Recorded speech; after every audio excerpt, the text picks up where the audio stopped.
ordinary man. He can even chat and laugh with the eldest lady of the Fuhu boxing gym. Wuhan naturally didn't know that Chun Dao was chatting and laughing with Li Ying and even Li Hu. The reason he said this was just to elevate Chun Dao's status so that the three brothers would not look down on Chun Dao. At this time, Wuhan believed that Chun Dao was his benefactor, and he would never allow his three brothers to destroy the good relationship between him and Chun Dao because of their contempt for Chun Dao. The eldest daughter of the Fuhu boxing gym. The three Zhongming brothers looked at each other in bewilderment. The Fuhu boxing gym is one of the largest martial arts gyms in Taiping County, and its owner, Li Hu, is the most powerful man in Taiping County. The eldest daughter of the Fuhu boxing gym naturally has a very high status. Chun Dao, who looked like a young boy, could actually chat and laugh with such a being. In the minds of the three brothers, Chun Dao's status was immediately elevated. This kind of person was not someone they could despise, let alone provoke. Let's go back to the city. Wuhan called out, and the four of them got on the donkey cart, started the car, and slowly drove towards Taiping County. On the way back, Wuhan and others became more vigilant and kept looking at the woods on both sides of the official road, fearing that some thieves would jump out of the woods. Fortunately, the four of them were lucky and did not encounter any thieves until they successfully entered the city. An hour later, the donkey cart stopped in front of the Fuhu boxing gym. Wuhan jumped off and said to the gatekeeper, "Weigu, sir, courageous man, please inform the young lady at the gym that Chun Dao's friend is visiting." Hearing the name Chun Dao, Weigu looked Wuhan up and down. The owner of the museum had previously told him that if Chun Dao came in the future, he could just let him in without notifying him. But this time it was Chun Dao's friend who came. Weigu thought about it and decided to inform them. "Hold on." Weigu ran into the hall and came out with Li Ying soon. Li Ying looked at Wuhan and felt that he looked familiar, but she couldn't remember who he was, so she asked, "Are you a friend of Brother Chun Dao?" Wuhan had actually met Li Ying once, but he didn't dare to make friends with her. He just replied, "Miss, Chun Dao asked me to come here to deliver the goods." Wuhan pointed to the chicken coop on the carriage and continued, "Chun Dao asked me to bring these 20 white-feathered chickens." White-feathered chicken. Li Ying's eyes lit up, and she quickly stepped forward. Seeing that there were indeed 20 white-feathered chickens in the chicken coop, she laughed. "Not bad, not bad. They really are white-feathered chickens." Warriors have big appetites, and Li Ying is a meat lover. She had already eaten all the white-feathered chickens that Chun Dao had sent her a few days ago, and now she was in urgent need of new white-feathered chickens. So when she saw Wuhan delivering the white-feathered chickens, her attitude towards him couldn't help but become much better. She smiled and said, "I want all the white-feathered chickens in this batch. 500 coins each, is that okay?" "No problem, of course no problem." This was a price that had been agreed upon long ago, so Wuhan naturally had no objection. "Then I'll go get you the money." Soon, Li Ying walked into the hall and took out 10 taels of silver and gave it to Wuhan. After that, she had no mood to chat with Wuhan, so she returned to the house with the chicken cage. If nothing unexpected happened, she would cook the chicken for dinner. Brother-in-law. Zhang Ming glanced at Weigu, who was guarding the gate, and said to Wuhan in a low voice, "Isn't this business too good to be true?" Zhang Ming, who had done some business with Wuhan, was well aware of the difficulties of doing business. He had never seen such a simple business before. He only needed to buy a chicken from outside the city for 400 coins, and then immediately sell it for 500 coins in the city. And it sold out in seconds. Isn't this money too easy to make? Not only Zhang Ming, but also Zhang Hua and Zhang Shui were dumbfounded. In their opinion, making this money was easier than picking up money. Just a round trip, and they could instantly earn a profit of 2 taels of silver. You have to know that the three brothers worked hard all day and sweated profusely, but all they earned was 30 copper coins. This is all thanks to Brother Chun. Wuhan sighed lightly. He knew very well that the reason he could make money so easily was not because of how well he did business, but because of Chun Dao. Only Chun Dao has this unique breed of chicken called white feather chicken, and only Chun Dao could get the eldest lady of Fuhu boxing gym to give him such face. If he hadn't reported Chun Dao's name, Wuhan was sure that he wouldn't even be able to enter the door of the Fuhu boxing gym, let alone meet the gym's eldest lady and successfully sell the white-feathered chicken at a high price. Chun Dao's face is really good. Zhang Ming quietly looked at Weigu, who was guarding the gate. Although he was honest, he was very thoughtful and noticed the changes in Weigu. When the donkey cart carrying him and his companion stopped in front of the Fu boxing gym, Wei Ge had a blank expression on his face, even a hint of disgust. After Chen Dao's name was announced, Wei Ji's attitude towards everyone immediately improved a lot. Although the difference in attitude before and after was extremely subtle, Zhang Ming still noticed it. Brother Chun is not a simple person. Wu Han couldn't help but show emotion on his face. When he first met Chen Dao was just an ordinary farmer's boy who looked thin and there was nothing special about him.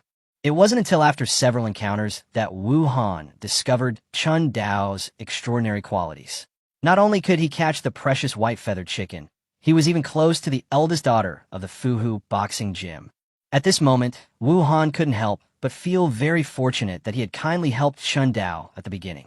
Otherwise, it would probably not be his turn to do such a simple and profitable white-feather chicken business. While sighing, Wu Han and his three brothers got on the cart and drove the donkey cart towards their home. Chapter 66: The Commitment to Eat Meat. After returning home, Wu Han parked his donkey cart and immediately closed the doors and windows of his house. He then said to his wife Zhang Ye, who had been waiting in the house, "Wife, go get the money box from home." Zhang Ye didn't ask any more questions, turned into the bedroom, and took out a square box. Wu Han opened the box and saw a large number of copper coins inside. "Wife, give each of my three younger brothers 200 coins. Guan instructed Fang Ya." Zhang Ming felt a little embarrassed when he heard this and said, "Brother-in-law, this is too much. We didn't put in any effort, but we're getting so much money. We don't feel at ease." The brothers Zhang Shui and Zhang Hua also nodded. They just followed their brother-in-law out of the city and got so much money. They felt a little uneasy that they got something for nothing. Wu Han waved his hand and said, "You risked your lives to come into the city with me. This is what you deserve." Although the trip to Qinjia village went smoothly, it is undeniable that this trip was very risky. The three brothers risked their lives to leave the city with him, so Wu Han naturally would not treat them unfairly. After Zhang Ye counted the money, Wu Han stuffed a total of 600 copper coins into Zhang Ming's hands and said, "Take this money. Eat well these few days to replenish your body." Zhang Ming weighed the 600 copper coins in his hand, feeling both moved and surprised. His brother-in-law Wu Han was really great for the three brothers. Zhang Ye looked at them and asked, "How much silver did you earn on this trip out of the city?" This was the question she had actually wanted to ask when Wu Han asked her to count the money. He had given 600 coins to his three younger brothers, so Wu Han must have earned more money on this trip out of the city. "Sister, we made a lot of money this time out of town. I've never seen such easy money." Zhang Ming didn't have any ulterior motives and directly told everyone about his and others' experiences today. After hearing this, Zhang Ye was completely stunned. Is there such easy money in this world? Zhang Ye's eyes widened. As Wu Han's wife, Wu Han would not hide most things from her, so she knew how difficult business was recently. It is precisely because she knows that business is difficult that she looks so shocked at this moment. Just by going out of the city and bringing 20 chickens back to the city, you can earn a profit of 2 taels of silver. This business is as easy as picking up money. Brother Chun is my benefactor, old Wu. Wu Han sighed softly and handed 10 taels of silver to Zhang Ye. "Wife, keep this money safe. 8 taels of silver is Brother Chin's payment for the goods. Don't touch the remaining 2 taels of silver. This is the money I plan to use to hire guards." "I see." Zhang Ye held the 10 taels of silver tightly in her hand and nodded solemnly. Time flies, and it is mid-September in the blink of an eye. On September 15th, Chen Dao's family, Ding Xiaohua's mother and daughter, and Chun Sheng, a total of 5 people, all stood in front of a brand new house, looking delighted. There is no need to explain why Chen Dao's family, and Ding Xiaohua and her daughter are so happy. As for Chun Sheng and the other 4, they were happy but also a little disappointed. They were happy because the house they built with their own hands was finally completed. Seeing the house they built come into being with their own eyes, they felt a strong sense of accomplishment. The reason for the loss was that the house was built, but they lost their jobs, and it would be difficult for them to have steamed buns every day and egg drop soup occasionally. Not far from the crowd, there were many villagers watching the fun. They were gathered together, looking at the cluster of new houses, with envy in their eyes, not concealed at all. "This house is so well built." "That's right. It took over a month to build." Brother Dao feeds Chun Sheng and his men steamed buns every day. How can I not work hard? Brother Dower's family is really doing well now. They even live in a new house. When can my family live in a new house? The villagers' eyes were full of longing. Among the crowd, the village chief Chun, he also came, but he did not come forward to talk to Chun Dao and others. He just gathered with the villagers to watch the fun. Let's go in and take a look. Chun Dao greeted everyone around him, then pushed open the gate and walked into the front yard. The front yard was empty at this time, with only a well. After crossing the front yard and pushing open the door, the first thing that comes into view is the spacious living room, which is filled with tables and chairs handmade by Chun Sheng and others. On both sides of the living room are 4 rooms and a kitchen. In addition, there's a door on the far left side of the living room. When the door is opened, you can see the large backyard. Before building the house, Chun Dao specifically asked Chun Sheng and others to make the backyard as big as possible. Chun Sheng and others did as he instructed. The space enclosed by the fence in the backyard was very large, so it would definitely be no problem for Chun Dao to raise chickens in a short period of time. Brother Dao, can this house be built? Chun Shi asked nervously, hoping to get a positive answer from Chun Dao, but also hoping that Chun Dao would be dissatisfied. Because if Chun Dao was not satisfied, it would mean that the house would have to be rebuilt, which also meant they could continue to live a life of having steamed buns every day. It's pretty good. Chun Dao nodded in satisfaction and said with a smile, everyone has worked hard during this period. I will set up a banquet tonight, and everyone can come and eat meat. Eat meat. A scorching light immediately flashed in the eyes of Chun Sheng and the other 4. Brother Dao, are we really eating meat tonight? Brother Dao, you're not lying to us, are you? Brother Dao, are you serious? 5 pairs of eyes stared at Chun Dao, hoping to get a positive answer from Chun Dao. Even Ding Xiaohua and her daughter looked at Chun Dao with expectation. Chun Sheng and his friends are not the only ones who are eager to eat meat. Ding Xiaohua and her daughter are also looking forward to eating meat. Of course it's true. Chun Dao smiled and nodded. Kill 2 chickens tonight, and everyone can come over to eat meat. Meat and steamed buns are enough for you to eat today. As soon as these words were spoken, Chun Sheng and the other 4 became excited immediately. They wanted to rush forward and hug Chun Dao to celebrate. Even Ding Xiaohua and her daughter swallowed their saliva, obviously already beginning to savor the delicious taste of the meat. You have to work to eat meat. Chun Dao continued. Brother Cheng, please help us move all the furniture to the new house. After that, we will start cooking. It's just moving some furniture. What's the big deal? Brother Dao, let's go and move the things now. Don't worry, Brother Dao. We'll be done moving soon. Chun Dao's promise to eat meat motivated Chun Sheng and others. Led by Chun Da, they went to Chun Da's house and moved the furniture that Chun Dao had stored in Chun Da's house to the new house one by one. Chapter 67. New house completed. Chicken flock over hundreds. While Chun Da and others were busy moving furniture, Chun Dao also walked out of the new house and looked at the villagers who were watching. The villagers also noticed Chun Dao's gaze and greeted him enthusiastically. Brother Dao, is the new house finished? Brother Dao, do you want to have a housewarming party? What housewarming party? That's something only the masters in the city can hold. You're probably thinking of eating at Brother Dao's house for free. Brother Dao, is there any work that I can help you with?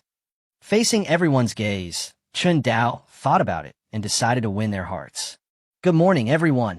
He first greeted everyone, then said with a smile, to celebrate the completion of the new house, my family plans to hold a banquet tonight. Everyone in the village can come and take 2 steamed buns home to eat. When Chun Dao said this, the onlookers were stunned at first, and then their first reaction was suspicion. Brother Dao, are you serious? Can you really take 2 steamed buns? Are you kidding us? Brother Dao, this is no joke. It's not that the villagers don't trust Chun Dao, but food is too precious these days. People really can't imagine that someone would be generous enough to give them so much food. Of course it's true. Chun Dao nodded as if it was true. During the time when the house was being built, Wu Han came again and brought a large amount of food. Now both the Chun family and Chun Dao's family had enough food, so there would be no pressure to take some out to entertain the villagers. Great! Brother Dao is so generous. We actually have steamed buns to eat. Brother Dao is so kind to us. Brother Dao is such a good man. The villagers who received Chun Dao's affirmative answer immediately cheered and praised Chun Dao's generosity. At the same time, they dispersed and went to their homes to inform their families of the good news. Village Chief Chun, he walked closer to Chun Dao and asked with some concern, Brother Dao, there are quite a few people in the village.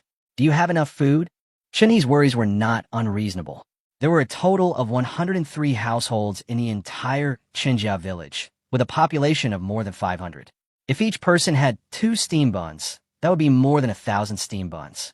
It was not easy for the landlord to come up with more than 1,000 steam buns. Don't worry, village chief. We still have enough food. Chun Dao had naturally done the math in his head and knew that his own grain was more than enough to provide so many steamed buns. Then I'll be relieved. Chun took a deep look at Chun Dao and felt that the young man in front of him had changed a lot. He always looked frail before, but now he has changed a lot. Not only does he look healthier, but his spirit and energy are far better than those of other people in the village. Of course, during this period of time, Chun Dao ate a blood feather chicken every day and practiced boxing without stopping. As early as 7 days ago, he had become a 9th-rank warrior. When he was wearing clothes, Chun Dao's changes were not too obvious. If you take off his shirt, you will find that Chun Dao's upper body muscles are extremely developed, and the strength of his arms is more than 200 kilograms. Now, even Chun Cheng, the strongest man in the village, may not be able to compare with Chun Dao in terms of arm strength. After becoming a warrior, his qi and blood are abundant, and his ability to resist the cold is greatly enhanced. Although Chun Dao is still wearing patched clothes, in fact, the cold weather has little effect on him. Village chief, I'll go back and get busy. After saying goodbye to the village chief, Chun Dao returned to the Chun family's home and told Li Ping and others that he was treating the whole village to steamed buns and asked them to make more steamed buns in the evening. Inviting the whole village to eat steamed buns? Brother Dao, you are really generous. He Zuoyan, who was busy in the kitchen, said that she was not blaming Chun Dao, but felt that Chun Dao was a little too extravagant. Treating the whole village to steamed buns was something that no one dared to do, even in good years in the past. Brother Dao, how about we give less, just 1 steamed bun per person? Li Ping also frowned and said that she had now handed over all the family affairs to Chun Dao and seldom asked about Chun Dao's decisions. But when she heard that Chun Dao was going to treat the whole village to steamed buns, she couldn't help but speak up. The reason is simple. Chun Dao's behavior is too arrogant. He gave away thousands of steamed buns with a wave of his hand. Although the family has plenty of food now, they can't waste it like this. Mom, just do as I say. Chun Dao sighed in his heart.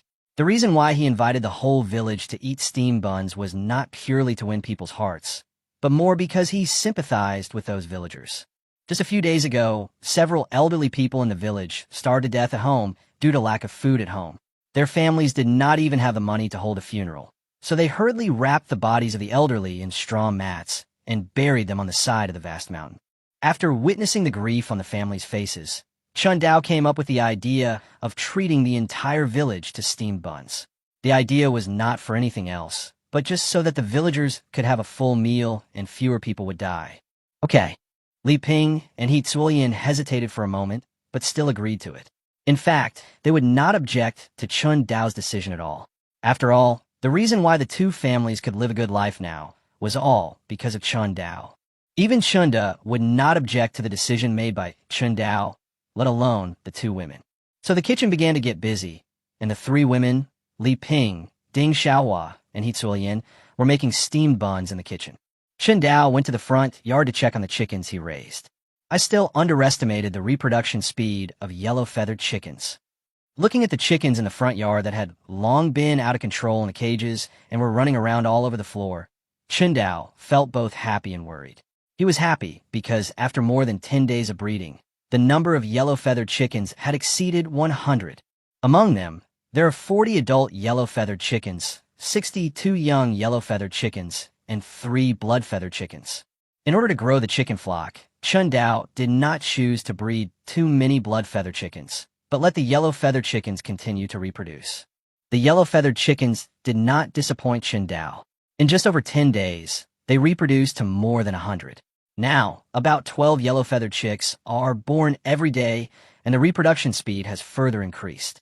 What worries Chun Dao is that as the number of yellow-feathered chickens increases, the cage-raising method can no longer be sustained. In fact, 10 days ago, the cages in the front yard could no longer accommodate so many yellow-feathered chickens, so some of the yellow-feathered chickens had to be placed outside the cages and raised in the wild. At first, Chen Dao was quite worried about these yellow-feathered chickens running around, but fortunately, Xiao He was there. Perhaps because of their higher bloodline level, these yellow-feathered chickens are extremely afraid of Xiao He. Chen Dao can control these yellow-feathered chickens through Xiao He and prevent them from running around. Chapter 68 Joyful. Chuckle. As soon as Xiao He was mentioned, he arrived. He ran happily to Chen Dao's feet, stopped, and stroked Chen Dao's calves with the feathers on his neck. Seeing this, Chen Dao immediately realized that this guy wanted to eat. So Chen Dao returned to the house and took out food to feed Xiao He and the yellow-feathered chickens. In addition, Chen Dao also took out the bamboo leaves he had collected in advance and gave them to Xiao Yuan to eat. Looking at the little animals eating happily, Chen Dao smiled and started to kill chickens and practice boxing. After slitting the throat of a blood-feather chicken and letting it bleed, Chen Dao placed the chicken's body in the kitchen and asked Li Ping to cook it for him. He then returned to the front yard, drank the chicken's blood in one gulp, and began to practice the tiger's subduing fist. Half an hour later, Chen Dao put away his stance and exhaled. My arm strength should be over 250 kilograms now, and the defense of my skin is much stronger. Chen Dao pinched the skin on his arm hard and felt it was very tough. Even with his current strength, it would probably not be an easy task to break his skin defense. This is also a sign of a 9th grade warrior. The skin is as tough as cowhide, which can not only greatly reduce the damage caused by sharp weapons such as swords and knives, but also have a buffering effect. When a blunt weapon attack falls on a 9th grade warrior, most of the force will be buffered by the tough skin, and the damage to the 9th grade warrior's internal organs will also be greatly reduced. After practicing boxing and eating chicken, Chen Dao took a cold shower and then joined Chun Sheng and others to move furniture and livestock, such as yellow-feathered chickens. Chun Lian was walking on the way home.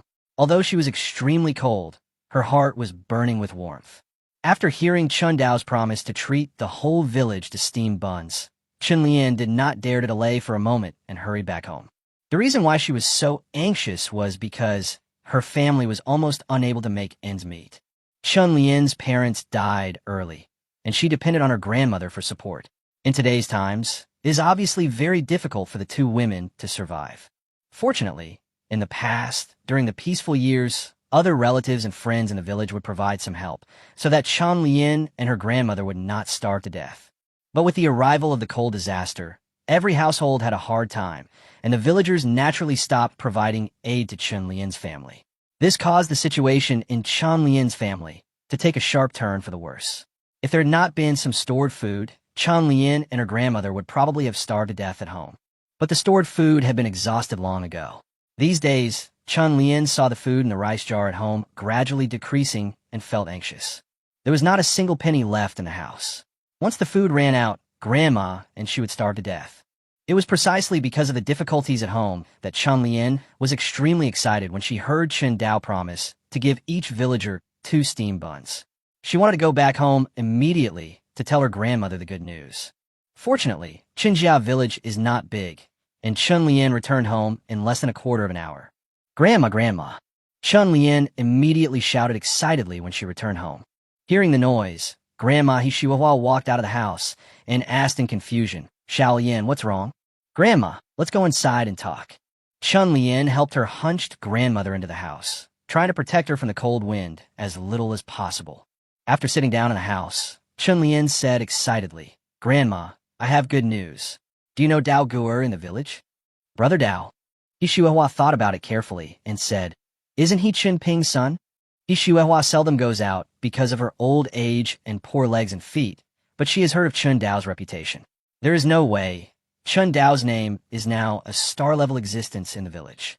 When the villagers chat, they can't leave out Chen Dao in 3 sentences. That's him. Chen Lian nodded and said excitedly. Brother Dao said that their new house is being completed tonight, and they're inviting the whole village to a feast. A feast? Hishiwahua was stunned, and memories flashed in her eyes. The word banquet is a very ancient thing for her. In the past, when there were peacetime years, families in the village would hold banquets for weddings and funerals. However, since the coal disaster came, the custom of banquets has gradually disappeared in the village. Every household has not enough food to eat, so who would be willing to hold a banquet? That's right. Chen Lian said, Brother Dao said that every villager can go to his house tonight and get 2 steamed buns to eat. 2 steamed buns per person? Ishiwawa was completely surprised. There were more than 500 people in Xinjia village, and each person had 2 steamed buns, which meant more than 1,000 steamed buns. Where did the kid from Chun Ping's family get so much food? Yes. Chun Lian looked longingly. I heard from other villagers that steamed buns are very delicious. I have never eaten steamed buns. Looking at the longing on Chun Lian's face, Yishulian's cloudy eyes flashed with sadness. Her son and daughter-in-law had passed away early, and the family had lost its strong labor force, causing the family to live a very difficult life. Chun Lian was already an 18-year-old girl, but she was so yearning for a steamed bun. Xiao Lian, it's Grandma who's sorry for you. Tears rolled down He Shuahua's cloudy eyes. In fact, Chun Lian was not a lazy person. Instead, she was very hardworking. She managed the several acres of land at home very well, and the harvest was very good every year. But because she had to take care of the old woman, she could only live frugally, did not have enough to eat, and had to do a lot of work. Moreover, because she was a burden, she was even disliked when she got married. Ishiwahua felt that she was very sorry for Chun Lian. Grandma, what are you talking about? Chun Lian reached out and wiped the tears from her grandmother's face. She said, if you hadn't taken care of me when I was little, I wouldn't have survived. How could you have done anything wrong to me? After saying that, Chun Lian said again, Grandma, don't cry. Today is such a happy event. Why are you crying? Don't cry anymore. Don't cry anymore.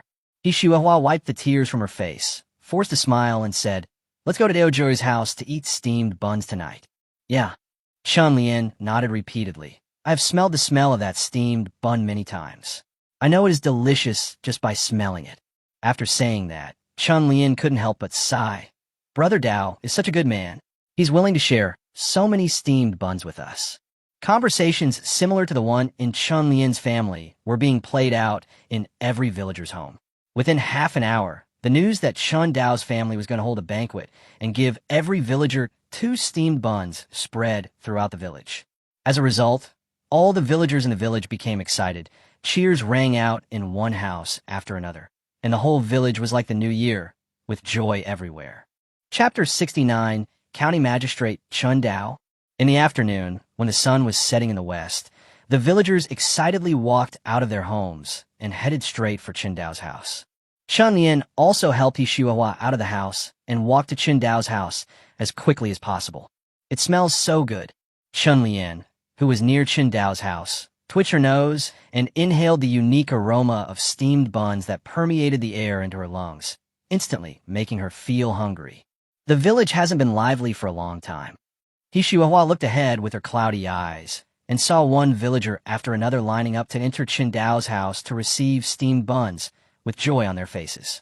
This lively scene of the whole village coming out made Ishiwahua look a little sad.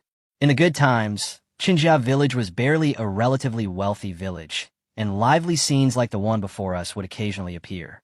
However, since the coal disaster and the government's tax increase, the village has not been so lively for a long time. Uncle, I'm here to get some steamed buns. Chingo, who was the first to line up and enter Chun Dao's yard, said to Chun Da, who was distributing steamed buns to everyone with a flattering smile on his face. Chun Dao finally gave the task of distributing steamed buns to Chundalai, because the villagers did not dare to bargain with Chundalai. If Li Ping or Hitsuoyan were to do it, they might not be able to intimidate these villagers. It's Brother Go. Chunna took a look at Chun Go, and his impression of him was not too bad. Although Chun Go was a little cunning, he was not a bad person. Therefore, Chunna did not refuse Chun Go and directly handed the 2 steamed buns to Chun Go. Thank you, Uncle. Thank you, Uncle. Chun Go thanked him repeatedly and held the 2 steamed buns in his arms. The heat from the steamed buns seemed to bring him a touch of warmth. After Chun Go's family and other villagers came forward to receive the steamed buns. The moment they received the steamed buns, every villager's face was filled with a happy smile. I never thought that there would be a day when I could eat steamed buns. This steamed bun looks delicious. Brother Dao is so generous that he is willing to treat the whole village to such delicious food. Yes, in this year, only Brother Dao is willing to give us some food. Most of the villagers who got the steamed buns chose to eat them directly on the open space outside Chun Dao's house, while a small number took them home and planned to eat them later. It is worth mentioning that there were many children in the queue. Chun Dao said that each person in Chunjia village would get 2 steamed buns, so all the villagers brought their children just to get 2 more steamed buns. Chun Lian looked at the long line ahead. Although her stomach was empty, she waited patiently for the team to move forward. Finally, a quarter of an hour later, it was Chun Lian's turn to receive the steamed buns. "Uncle, I'm here to get some steamed buns." Chun Lian looked at Chunda in front of her and said with a smile, "It's Xiaoyan." Chenda glanced at Chen Lian. He naturally knew Chun Lian. Chinjia village was a very small place, and Chunda knew most of the adults except the children.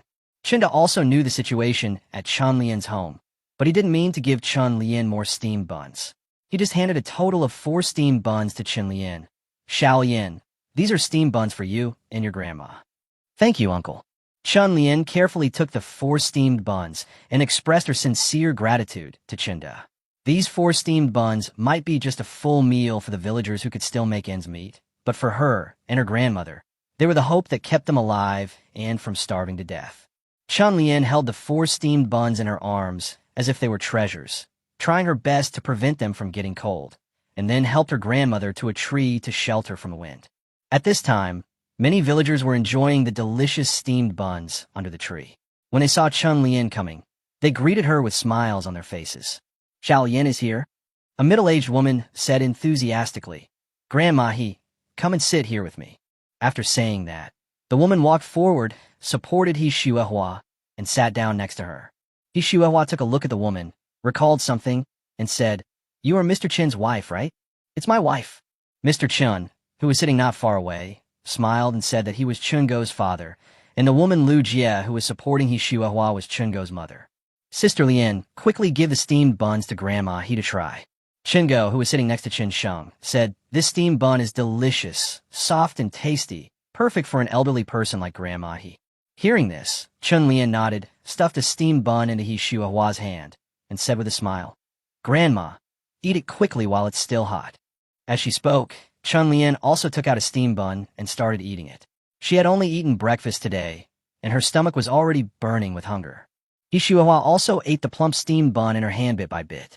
She was old and had bad teeth, but fortunately, steamed buns were relatively soft, so He Shuehua could eat them without much effort.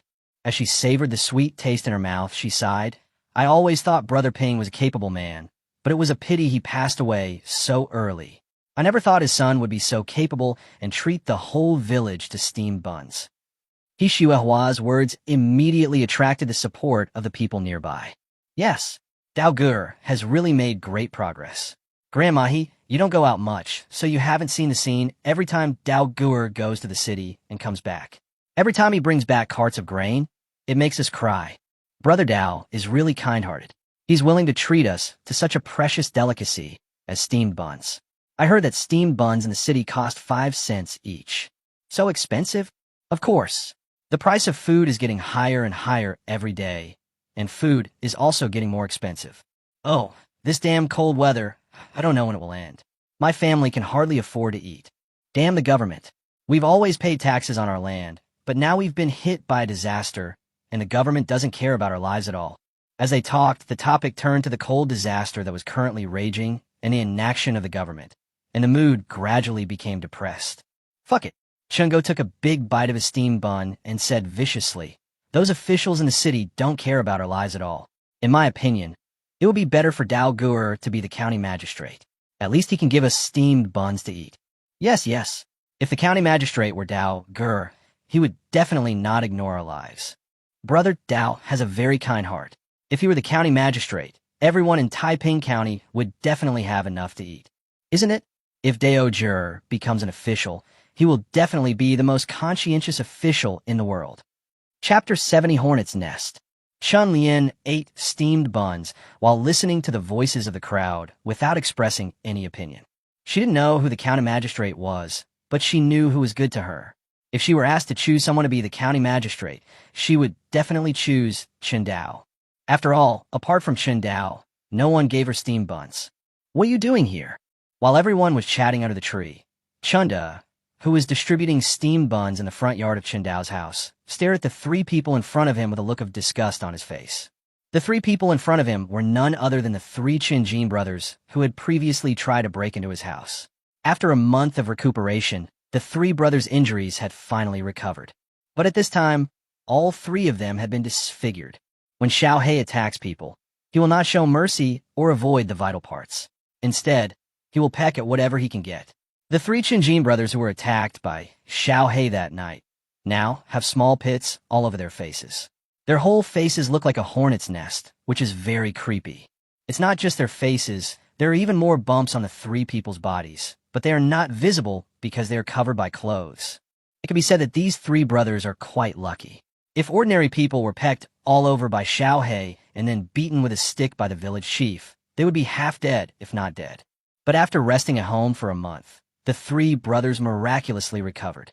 Of course, this was also because although the three brothers were stupid, they at least had some food stored at home, which allowed them to barely survive for a month. Just as they had recovered, they heard the news that Chun Dao was going to treat the whole village to steamed buns, and they immediately rushed overexcitedly. "Uncle, what are you talking about?" Chun Jin was still a little afraid of Chunda, but he still said confidently. Chun Dao said that everyone in the village can come and eat steamed buns. The three of us brothers are also villagers of Qinjia village, so why can't we come? That's right. We are also from Qinjia village, and want to eat steamed buns too. The three brothers' righteous speeches immediately made many villagers who were queuing look disgusted. These three brothers are so shameless. Wherever there is food, they are there. Before, they were trying to break into Brother Dower's house and steal things. How dare they come here to get steamed buns? Why didn't the village chief kill these three brothers to avoid wasting food? Facing the villagers' disdain, the three brothers didn't take it seriously. Instead, they said to Chunda confidently, Chun Dao said that everyone in the village can get steamed buns. Doesn't he mean what he said? After hearing this, Chun Dabian hesitated. He was reluctant to give steamed buns to the three brothers, but if he didn't give them, this also went against Chun Dao's promise, which made Chunda feel a little embarrassed. "Uncle." At this time, Chun Dao came out of the house and said to Chunda with a normal expression, "Give it to them." Chunda was still a little hesitant, and the villagers couldn't help but sigh when they heard Chun Dao's words. Brother Dao is really too kind. Giving steamed buns to these three brothers is a complete waste. That's right. It's better for these three brothers to starve to death sooner rather than becoming an eyesore in the village. If you ask me, the village chief should have beaten them to death before. The villagers who were queuing up to receive the steamed buns at the back were somewhat resentful. Because Chun Dao distributed the steamed buns, they had a very good impression of Chun Dao, and the three Qinjin brothers who had previously tried to break into Chun Dao's house to steal things were naturally not liked by them.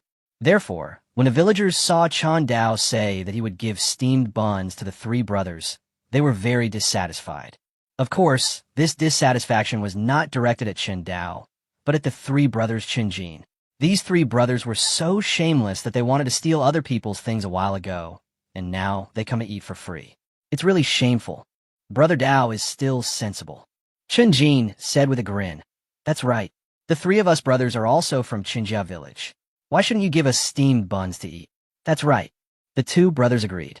Chun Dao looked at the three people's faces like a hornet's nest, and a hint of murderous intent flashed in his eyes. "Well, let you have one last full meal." Chun Dao said to Chunda again, "Uncle, give them the steamed buns." "This okay."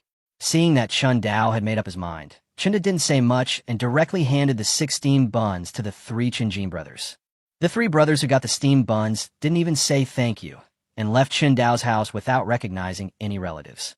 But as they turned and left, they didn't notice that a figure that looked like a cat and a bear on Chun Dao's shoulder disappeared in the front yard. "Brother, the Chun Dao family is too rich." Walking along the village road, Chun Yin bit his steamed bun viciously, as if he was biting Chun Dao's head instead of the bun. If only we could have stolen something from his house before. Until now, the 3 brothers still don't think there was anything wrong with trying to break into Chun Dao's house. They just regret that they failed to steal things that time. Yeah. Chun Tong nodded repeatedly and said, "Damn it, his family is so rich, but he's not willing to share anything with us. What a son of a bitch." After saying that, Chun Tong said again, "Brother, do you want to do it again and break into his house to steal things?" "I'm afraid we can't do it alone." Chun Jin's eyes flashed, and he pondered, "We need to find someone to help." Looking for help? Chun Tong and Chun Yin were stunned. Chun Jin explained, Didn't we get to know the leader of the Black Tiger Gang when we were in the city? We can ask him for help. Brother, are you talking about the guy named Wang Kai? Chun Tong and Chunin reacted immediately. They still had a deep impression of Wang Kai. They had spent a lot of the money from selling land on treating Wang Kai to food and drinks. Good. Chun Jin nodded and said, in this day and age, Chun Dao is so wealthy. His family must be hiding a lot of secrets. As long as we tell Wang Kai about this, he will definitely be tempted. Maybe even the leader of the Black Tiger Gang will be tempted. Then, Chun Dao's death will come. The Black Tiger Gang is the largest gang in Taiping County, and its leader is a warrior-level figure. Even the big families and government officials in the city have to give him some face. If he attracts their covetousness, Chun Dao will surely die. By then, wouldn't it be possible to get some of Chun Dao's family secrets and wealth? I don't ask for much. At least a few chickens for myself will be fine. Chun Jin couldn't help but fantasize. Chunin and Chun Tong's eyes also lit up. For the past month, they had been lying in bed, crying in pain all day long, and their resentment towards Chun Dao had reached its peak. When they thought of the ending of Chun Dao's family being broken up, they couldn't help but get excited. Chapter 71, A Sumptuous Dinner. The three brothers were so excited that they didn't notice that there was no one around them at this moment. Because most of the villagers in Qinjia village have gathered at Chun Dao's house, the entire village is now extremely empty. Also, because the three brothers are not sociable, they often like to take remote paths. At this moment, there was no sound of people on the side of the road they were walking on, and it seemed extremely quiet. But at this moment, in the dead silence, a voice that did not sound like a human voice was heard, exploding in the ears of the three brothers like thunder. In such a quiet environment, the sudden appearance of such a sound is really scary. What's that sound? Chun Jin looked around vigilantly. Chunin and Chun Tong also stopped and looked around attentively. Whoosh! A somewhat sharp sound was heard, and before the three brothers could react, Chun Tong let out a cry of pain. Chun Tong, feeling something unusual on his neck, subconsciously reached out to touch his neck and felt some warm, moist liquid, which felt a bit like blood. Blood? Chun Tong's pupils shrank, and he immediately realized something, but it was too late. His strength gradually drained away from his body, and blood gushed out of his broken throat. Chun Tong felt dizzy, and the next moment, he fell to the ground. Younger brother. Chun Jin cried out in surprise, but the next moment, he felt a strange sensation on his neck, followed by a feeling of weakness. His eyes lost their luster, and he turned into a cold corpse. Big brother, third brother, what's wrong with you? Don't scare me. Seeing his eldest brother and third brother falling to the ground one after another, Chunin was frightened and turned pale. He was about to go forward to check on the two of them, but before he could move, a black shadow attacked him. Then, Chunin felt a pain in his neck and completely lost his breath. Not until all three of them died did a small figure appear under the moonlight with a long, fluffy tail and a round face. Who else could it be but Xiao Yuan? Xiao Yuan's moist nose moved, and after confirming that all three were dead, she left the crime scene under the dim moonlight. Chun Dao's house, front yard. More than 1,000 steam buns had been distributed, and the villagers left Chun Dao's house in twos and threes, but Chun Dao did not rush into the house. Instead, he stood in the front yard waiting for something. Brother Dao, what are you waiting for? Seeing Chun Dao taking no action, Chun Dao asked. Wait a moment. As soon as Chun Dao finished speaking, he saw a black shadow jump into the front yard. At first glance, it was Xiao Yuan. Xiao Yuan entered the front yard, retracted his paws, jumped onto Chun Dao's shoulder, and made a whimpering sound, as if reporting something. Chun Dao seemed to understand, and stroked Xiao Yuan's head gently, smiling and saying, well done. Xiao Yuan started to cry again, enjoying Chun Dao's touch and praise very much. Chun Dao turned to Chun Dao and said, Uncle, let's go in. Chun Dao glanced at Xiao Yuan without thinking much. After closing the door to the front yard, he went into the house with Chun Dao. In the kitchen, a sumptuous meal has already been prepared. At this time, a large pot of stewed chicken was placed on a large round table. This was made by Li Ping and He Tzulian at Chun Dao's instruction after they killed 2 old hens that did not lay eggs. Next to the stewed chicken was a plate of chicken offal and a large pot of egg drop soup. Chun Cheng and his 4 companions, Ding Xiaohua, and 3 children sat around the dining table, looking at the dishes on the table and swallowing their saliva uncontrollably. Today's dinner was definitely the most sumptuous dinner they had seen in recent years. Not only were there snow-white steam buns in front of each person, but there were also 2 chickens and egg drop soup made with more than a dozen eggs. Looking at the food on the table, everyone was eager to eat. Fortunately, they also knew that Chundao and Chunda, who were in charge of the family, had not arrived yet, so they did not make any moves. They just endured the hunger in their stomachs and sat at the table waiting. Brother is here. But at this moment, the sharp-eyed Chun Fei saw Chundao and Chunda walking into the kitchen in the dim candlelight in the room, and her little eyes suddenly lit up. Brother Dao is here. Brother Dao and Uncle, please sit here. Brother Dao, come and sit down. The others also warmly invited Chundao and the other 2 to sit down. There was nothing they could do. They had wanted to eat for a long time, but without Chundao and the other 2 coming, they couldn't start eating. Chundao came and sat down next to Chun Fei, touched Chun Fei's head, and said, "Is everyone hungry? Let's eat." As soon as Chundao said this, everyone's eyes lit up and they took action quickly. Chun Chung acted the fastest. He quickly picked up a piece of chicken and stuffed it into his mouth. He felt the taste of meat and the aroma of fat in his mouth and showed a satisfied look. Delicious. So delicious.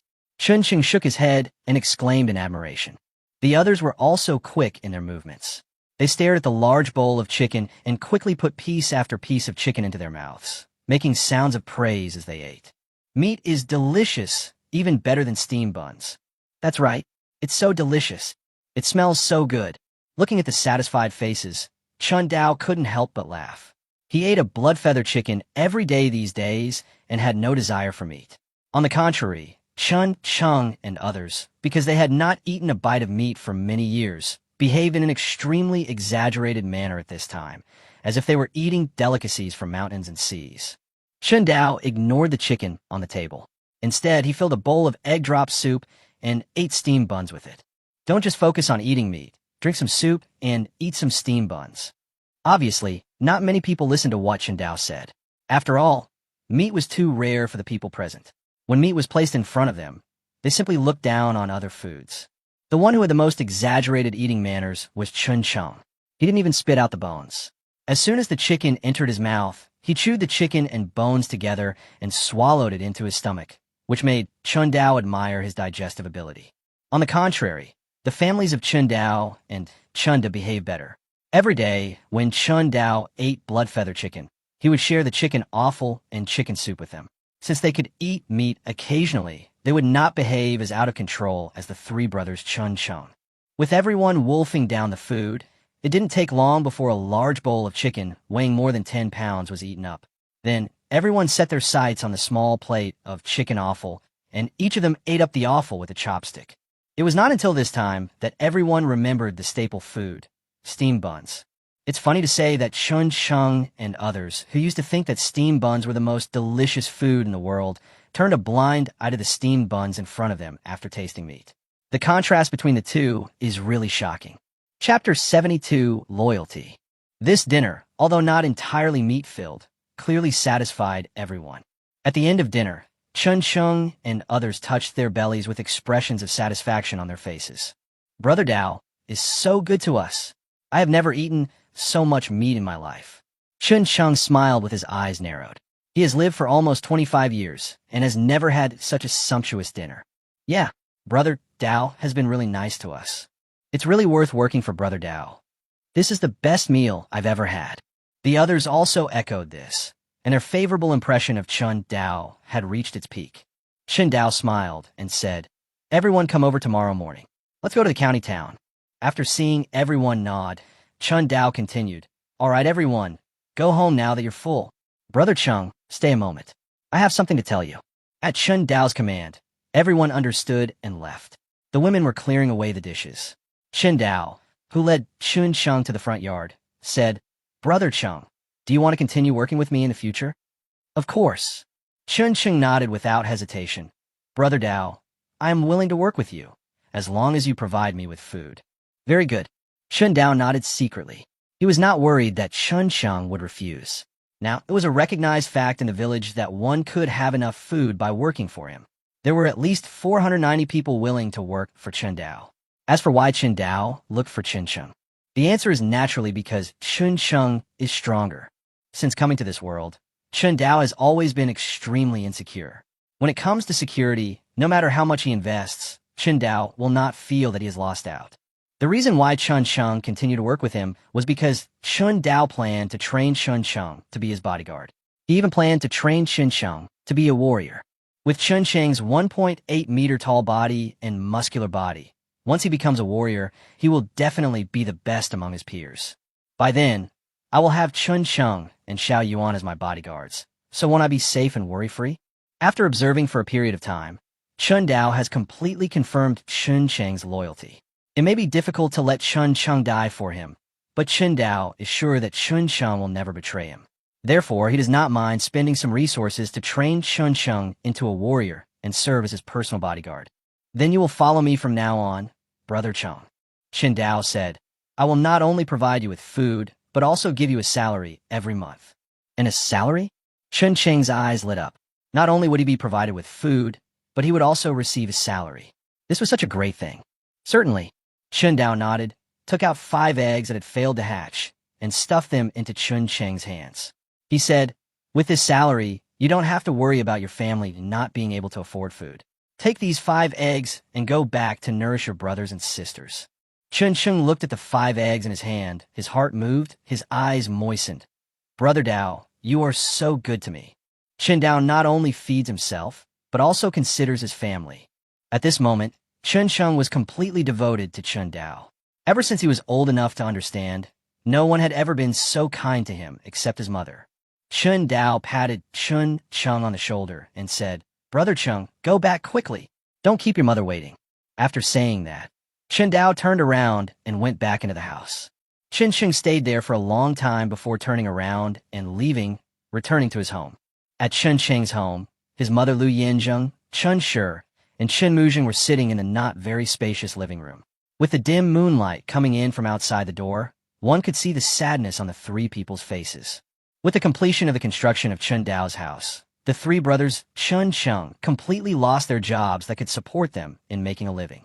Not only would they not be able to eat enough every day, but the family's food consumption would also be even greater. Although this was not a catastrophe for a family that already had little food reserves, it would certainly make life more difficult. Well, Chun Shi sighed and said with some regret, if we had known earlier, we should have been a little lazy.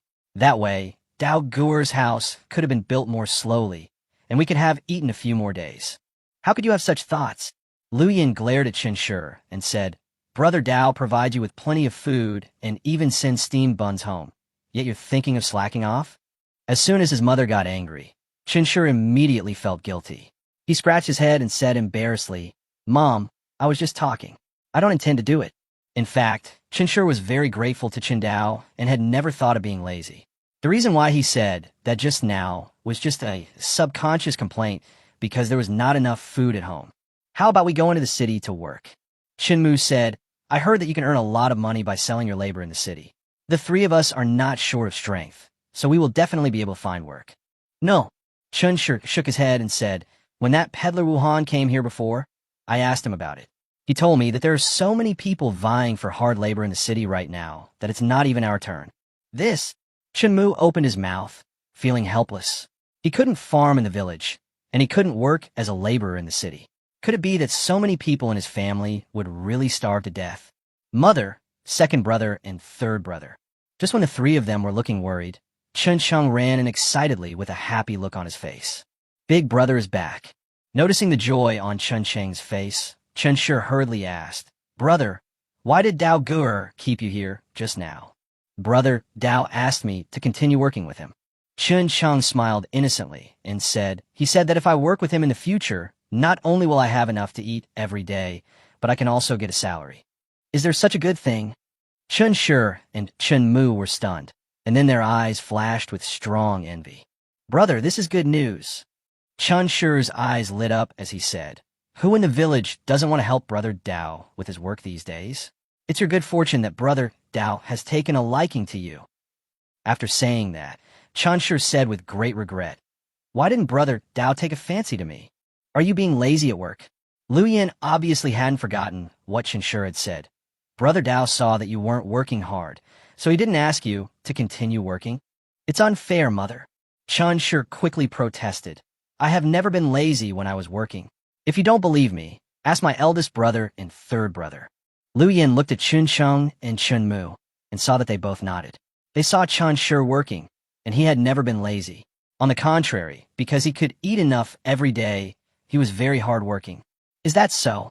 Lu Yin couldn't understand why Chun Dao left Chun Cheng alone for a moment, so she quickly stopped thinking about it and looked at Chun Cheng and asked, Cheng, you said before that dower would still pay you? Chapter 73, 3 Corpses. Yes, mother. Did Brother Dao say how much to give? Lu Yin asked. It was not that she was greedy for money, but this salary was too important to her family. If the salary was high enough, then she would not have to worry about food. But if the salary was low, then her family would have to find a way to live frugally and get through the winter. In fact, if there was not much food stored at home, Lu Yin would not have planned to ask this question at all. Even if Chun Cheng was asked to work for Chun Dao for free, she would be willing to do so. After all, in the entire Qinjia village, Chun Dao was the only one willing to give their family some food. Brother Dao didn't say anything. Chun Cheng replied, but he said that the salary is enough to feed everyone in our family. As soon as Chun Cheng finished speaking, the eyes of the three people in the room lit up. Did Brother Dao really say that? Lu Yin asked, staring at Chun Cheng. Yes.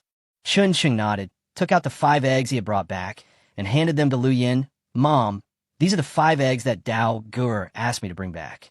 He said they're for my younger brothers and sisters to nourish their bodies. Lu Yin took the eggs and held the 5 eggs carefully in her palms, as if she were holding rare treasures. In fact, these 5 eggs are like treasures to Lu Yin. The little ones in the family have not had enough to eat all year round, and all they eat is bran and flour. They are hungry every day, and they all look pale and thin. These 5 eggs are just right for nourishing their bodies. Brother Dao is really generous.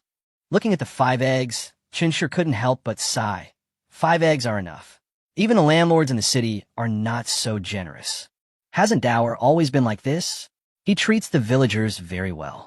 Chen Mu said, it's a pity that Brother Dao didn't like me. Otherwise, I could have a full meal every day like my elder brother. Lu Yin put the 5 eggs away. Her eyes fell on Chun Cheng, and she solemnly warned him, Brother Dao is so good to you. Brother Cheng, you must help him with his work in the future, otherwise Mother will not forgive you. Do you understand? I understand, Mother. While Chun Cheng's family was talking, Chun Dao was lying on the bed in the newly built house, looking at the ceiling with a blank look in his eyes. Including the bandits he had killed before, Chun Dao, who had not even killed a few chickens in his previous life, has killed more than 10 people since coming to this world. If this happened in China in his previous life, he would be labeled a murderer. But in this world, killing just a dozen people is nothing at all. Even the government would probably find it difficult to find out that those people were killed by Chun Dao. Even if they were found out, no one would be held accountable. After all, those forest bandits living near the official road were dead, and the government might even applaud and would not care how they died. On the contrary, the 3 Qinjin brothers were in some trouble, but the problem would not be too big. After all, when the 3 Qinjin brothers died, Chun Dao had been staying in the front yard and was always in the sight of the villagers, so he had sufficient proof of his absence. Even if the government found out in the end, Chun Dao didn't think anything would happen to him. He just needed to reveal his identity as a warrior. The status of warriors in this world is of a transcendent level. It is impossible for the government to become an enemy of a warrior just for 3 Qinjins.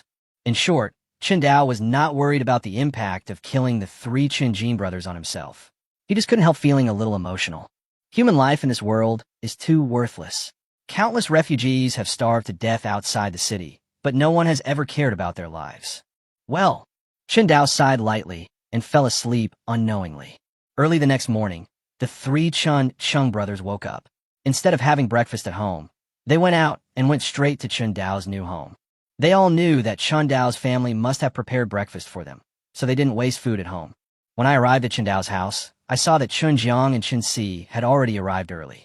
They were standing at the door waiting, wrapping their clothes tightly. Brother Cheng, you are here. Chun Si greeted the 3 Cheng brothers with a smile. Cheng Si, Chen Jiang. The 3 brothers responded with a smile, and then they waited for the door of Chun Dao's house to open while talking. Squeak. Not long after, the door opened, revealing Chun Dao's figure inside. Several people came forward enthusiastically to greet Chun Dao. "Brother Dao, good morning." "Good." Chun nodded and led everyone into the house. The two women in the family, Li Ping and Ding Xiaohua, had already prepared breakfast, and everyone started eating as soon as they entered the house. After eating 8 steamed buns with egg drop soup, Chun Chung patted his belly contentedly and said with a smile, "Brother Dao's steamed buns are really good. I never get tired of them." "That's not what you said yesterday." Chun Jung laughed and joked. "You said yesterday that chicken was the best." "The chicken is delicious, and the steamed buns are delicious too," Chun Chung said seriously. Chun Dao didn't chat with everyone. He took some food and went to the backyard to feed the chickens. He tied the legs of the 3 blood-feathered chickens and put them in the chicken coop. Then he took Chun Chung and others out and went straight to Chun's house. Chun Dao had borrowed the donkey cart from the village chief and was about to go to Chun Dao's house to look for him and his group. When he saw Chun Dao and his group coming over, he said, "You're here? Let's go then." So, a group of people got on a donkey cart, left the village, and headed towards the county town. Not long after Chun Dao and others left, a shrill scream resounded throughout Qinjia village. A woman looked at the 3 corpses on the ground with a pale face and fell to the ground with fright. At the same time, the nearby villagers who heard the noise also came out of their homes. When they saw the 3 bodies, they all turned pale without exception. Some of the timid ones even trembled all over. Of course, there are also some brave ones. A young and strong man bravely stepped forward and turned the bodies over and recognized the identities of the 3 bodies. They are the 3 Chun brothers. A trace of disdain appeared on the young man's face. These 3 brothers were so unpopular in the village. Oh no, they're not popular at all. They're like smelly dog shit in the village and are disliked by everyone. Why did these 3 brothers die? Yesterday, I saw them collecting steamed buns from Daojur's house. How come they died overnight? Good thing they died. These 3 brothers should have died long ago. It's a waste of food if they were still alive. The surrounding villagers were talking about it, and many even applauded. The young and strong man who first stepped forward to check the situation carefully examined the wounds on the bodies of the 3 brothers with a frown on his face. It was obvious that these 3 brothers were not killed by humans, but by wild beasts. The wounds on their necks could be seen at a glance as being caused by the claws of some wild beast. Chapter 74, Some Gains. The village chief is here. But at this moment, the crowd automatically made way for each other, and the village chief Chun, he walked over and looked at the 3 corpses on the ground with a serious expression. Village head. The young man who was checking the situation stood up and said to Chun He, "The dead are the 3 Chun brothers. They must have been killed by wild beasts that came down the mountain." Chun He squatted down, checked the situation, and nodded to confirm the young man's judgment. It was indeed killed by a wild beast. Anyone who wasn't blind could tell the wounds on the Chun brothers' necks were caused by a wild beast's claws, but Chun He was somewhat puzzled. Qinjia village was located close to Kangmang Mountain, so wild animals had intruded into the village before. Those animals might have been wild boars, jackals, tigers, or leopards. They might have posed a threat to humans, but they wouldn't have been so severe that 3 adults couldn't offer any resistance. There were no signs of a struggle at the scene, indicating that Chun and his 3 brothers were killed in a single blow. Even more bizarre was that after killing the 3 Chun brothers, the beast actually ignored their bodies. Wild beasts kill people to fill their stomachs. Chun-Yi has never seen a wild beast that kills people but does not eat them. Could it be a monster? Chun-Yi shook his head and rejected this speculation. If the monster entered the village, it would not only be the 3 Chun brothers who would die, but all the villagers living nearby would probably be unsafe. After ruling out the possibility of monsters, the object of suspicion changed from wild beasts to humans. For some reason, Chun-He suddenly remembered the cat-like and bear-like animal that often hung on Chun Dao. The claws of that animal were very consistent with the wounds on the necks of Chun and the other 2. Thinking of this, Chun-He took a deep look at the bodies of the 3 Chun brothers and said to the surrounding villagers, "Everyone, please lend a hand and take them to the mountainside and bury them." Although he had some guesses in his mind, Chun-He did not say it out loud. He did not like these 3 brothers. Their death would be a good thing for the entire Qinjia village. As for going to the government to report Chun Dao, that was even more impossible. First of all, Chun-Yi had no evidence. Secondly, Chun Dao's reputation in the village was at its peak. If he dared to say that Chun Dao was a murderer, the first people to disagree would probably be the surrounding villagers. What's more, what benefit would it bring to Chun if he reported Chun Dao? At least Chun Dao distributed steamed buns to the villagers, and Chun he also got a few. What did the three Chin brothers give him? The three brothers were lucky enough to have a full meal before they died. The young man who first checked the situation said with a smile that he had also gone to Chun Dao's house to get steamed buns yesterday, so he naturally knew that the three brothers had the audacity to go to Chun Dao's house to ask for steamed buns. Yes, if they can eat a meal of steamed buns before they die, these three brothers will be well fed in the underworld. If you ask me, the three brothers are already dead. Why would they still eat the steamed buns? It will be better to leave them to me. That's right. In the underworld, what's the difference between a ghost who died of fullness and a ghost who died of hunger? The steamed buns yesterday tasted so good. I really envy Chan Sheng and his friends. They can eat steamed buns every day. They probably can't eat now. Daojur's house has been built, so there's no work for them. It seems Dao Gu'er and the others went into the city again today. Yes, I saw them leaving the village this morning. The villagers obviously didn't feel anything about the death of Chun Jin and his two brothers. While chatting, they carried the bodies of Chun Jin and his two brothers to the side of the mountain. They didn't even bother to wrap them with straw mats. They just dug a hole and buried all three bodies. The donkey cart was driving on the official road, and Chun Sheng and others were obviously not as solemn as before. Having witnessed the terrifying nature of Xiaoyuan, they were no longer afraid of the bandits emerging from the forest, so the people sitting in the donkey cart were quite relaxed and even had time to chat. An hour later, the donkey cart stopped in front of the Fu boxing gym. Chen Dao jumped off the cart and was about to stuff copper coins into the hands of Wei Gu, the gatekeeper, as usual, but Wei Gu simply waved his hand to refuse. Brother Chun, that's not necessary. Wei Gu said, the owner of the museum said that when you come next time, you can go in and see him directly without my notification. In the past, Wei Gu regarded Chun Dao as a small-time figure at the bottom of society, so he naturally didn't mind taking money from Chun Dao. But now, Chun Dao has become the owner's guest of honor, and his status in Wei Ji's heart has risen significantly. It would be inappropriate to take money from him. Thank you, Brother Wei. Chun Dao didn't insist on paying. After signaling Chanda and others to wait outside, he walked into the martial arts hall on his own. In the martial arts hall, apprentices were practicing the tiger-subduing fist under the guidance of Han Meng, sweating profusely. Only Chun Dao, who had already become a 9th-rank warrior, looked at these apprentices practicing boxing and shook his head secretly. Under Han Meng's guidance, these apprentices' boxing was indeed very good and looked quite professional. But Chen Dao noticed that many apprentices looked very pale, which showed that they were exhausted. Without medicines to replenish qi and blood, it would be difficult to become a martial artist even if one punches well and with standard techniques. Those pale-faced apprentices were obviously forcing themselves to train, which would only cause physical deficiency. For the martial arts of this world, both skills and resources are indispensable. Chen Dao sighed inwardly, walked through the lobby, and saw Li Hu practicing martial arts in the backyard and Li Ying sitting on the stone table watching. Chen Dao had no intention of disturbing Li Hu.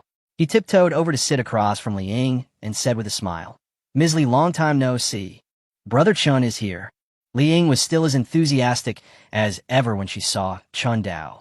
She smiled brightly and responded, Don't call me Miss Li anymore. It's too strange. Just call me Sister Li or Sistering. No problem. I'll call you Sistering from now on. Chun Dao readily agreed. Li Ying turned her head and looked at Chun Dao carefully, her eyebrows furrowed, and a hint of thought flashed in her eyes. She and Chun Dao hadn't seen each other for nearly a month, and during this month, Chun Dao had changed a lot. His height, which was originally about 1.5 meters, had suddenly grown a lot taller and was almost 1.6 meters tall. In addition, Chun Dao's complexion and body have also changed greatly. He used to look frail, pale, and thin, but now he looks much stronger, and even his voice has become much deeper. Have you practiced the subduing tiger fist? Li Ying asked thoughtfully. Yes. Chen Dao didn't deny it. He knew that his changes couldn't be hidden from others. I've gained some benefits from practicing boxing recently. I feel much better. Yeah. Li Ying looked at Chun Dao suspiciously. Chun Dao had changed so much that it didn't look like he had only gained a little. Chapter 75, Shocking Words. Brother Chun has made good progress in martial arts recently. At this time, Li Hu, who had just finished boxing, came over and said thoughtfully while observing Chun Dao carefully. Li Ying was only a 9th-rank warrior and could only observe the surface changes in Chun Dao. However, Li Hu, who had been promoted to a 7th-rank warrior, could sense the extraordinary qi and blood power in Chun Dao's body. Such a powerful energy and blood force is simply not something that ordinary people can possess, not to mention, the last time they met, Chun Dao's body was not even as good as that of an ordinary person. In just less than 20 days, he transformed from a skinny boy into a 9th-rank warrior. Li Hu was shocked and almost thought that Chun Dao was a martial arts genius. But after changing his mind, Li Hu denied this guess. The reason why Chun Dao was able to be promoted to the 9th rank so quickly should be related to the blood feather chicken and has little to do with his own talent. It's just a slight improvement. Thank you for your praise, Master. Chun Dao responded with a smile and placed the chicken cage on the table. Master Li, I brought 3 blood-feathered chickens this time. Li Hu's eyes lit up quickly. He had personally tested the effect of the blood feather chicken, and it was even better than he had imagined. In less than 20 days, it allowed him to break through the limit and become one of the top 7th-grade warriors in Taiping County. Its effect was many times better than medicinal herbs. Therefore, when Li Hu saw Chun Dao take out the blood feather chicken, it goes without saying that he was very excited. Little brother Chun, Li Hu asked tentatively, isn't the number of blood feather chickens we brought this time too few? Master, there's nothing I can do. Chun Dao feigned distress and said, these blood-feathered chickens were caught in Kangmang Mountain. The owner of the museum knows that Kangmang Mountain is extremely dangerous and prey is hard to find. We are very lucky to be able to catch 3 blood-feathered chickens at once. Li Hu only believed half of what Chun Dao said. It was true that Kangmang Mountain was dangerous and prey was hard to find, but it was nonsense to say that Chun Dao only had 3 blood-feathered chickens. It's a very simple logic. If the number of these blood-feathered chickens is really so small, then how did Chun Dao become a warrior? You can't rely on bought medicinal herbs, right? Not to mention whether Chun Dao can afford the high price. Even if he can, the effect of the medicinal materials cannot make Chun Dao's martial arts progress so quickly. Whatever. Li Hu thought about it, but didn't ask any more questions. Instead, he said, Xiaoying, go get 60 taels of silver and give it to Qin Xiaoyu. We'll buy all 3 blood feather chickens. Okay, Dad. Soon, 60 taels of silver were handed to Chun Dao, and the transaction was successfully completed. Chun Dao also declined the invitation of Li Hu and his daughter to stay for dinner and walked out of the Fuhu Martial Arts Hall. As soon as he walked out of the martial arts hall, a middle-aged man in a long gown came towards him. Chun Dao glanced at him inadvertently, as if thinking about something. The middle-aged man has an elegant appearance and a very special temperament. Chun Dao didn't know how to describe this temperament. He just felt, a bit like some leaders he had seen in the news in his previous life. The middle-aged man had obviously noticed Chun Dao. He nodded and said directly to Wei Gu, who was guarding the gate, please inform Master Li that Su Jiwen is here to visit. Wei Gu glanced at the middle-aged man with extraordinary temperament, turned around, and went in to report. Chun Dao got on a donkey cart and left the Fuhu Martial Arts School with Chunda and others. Not long after Chun Dao and the others left, Wei Gu hurried back and respectfully said to Su Jiwen, Your Excellency, please come in. Obviously, Wei Gu had learned Su Jiwen's identity from Li Hu, so his attitude changed drastically and he became respectful. Su Jiwen nodded to Wei Gu, walked straight into the martial arts hall, and after passing through the lobby, he met Li Hu and his daughter in the backyard. The county lord has arrived, and Li Hu is unable to go out to greet him. Please forgive me. Li Hu began to apologize, saying that the status of the county magistrate was definitely higher than his status as the owner of the Fuhu Pavilion. Logically, he should have gone out to greet him, but he was busy hiding the blood feather chicken just now, so it was not convenient for him to go out to greet him directly. No problem. Su Jiwen didn't seem to care about this. He sat down at the stone table with Li Hu and said, I want to eradicate the Zhu family. I wonder if the owner of the museum can lend me a hand. A big exclamation mark flashed through Li Hu's mind, and he was shocked all over. He never expected that the county magistrate would say such shocking words as soon as he came. Even Li Ying, who was standing next to the two of them, was shocked. To eliminate the Zhu family. The Zhu family has existed in Taiping County for 100 years. A family that has stood for 100 years and has deep roots in Taiping County cannot be easily eradicated.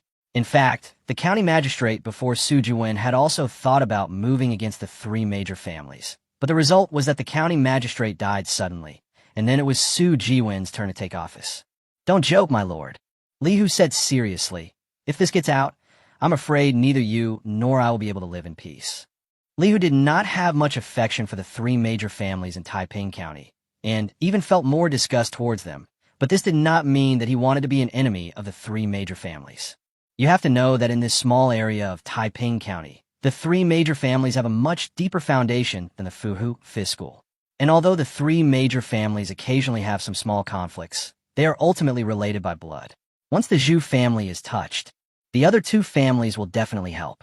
By then, not only will his Fuhu boxing gym not be able to continue operating, but even he and Li Ying will be in danger.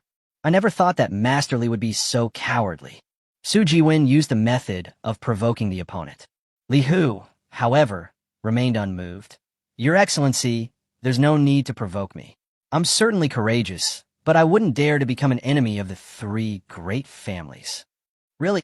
Su Jiwen looked at Li Hu deeply. The previous test had made him realize that Li Hu was not on the same page with the three major families.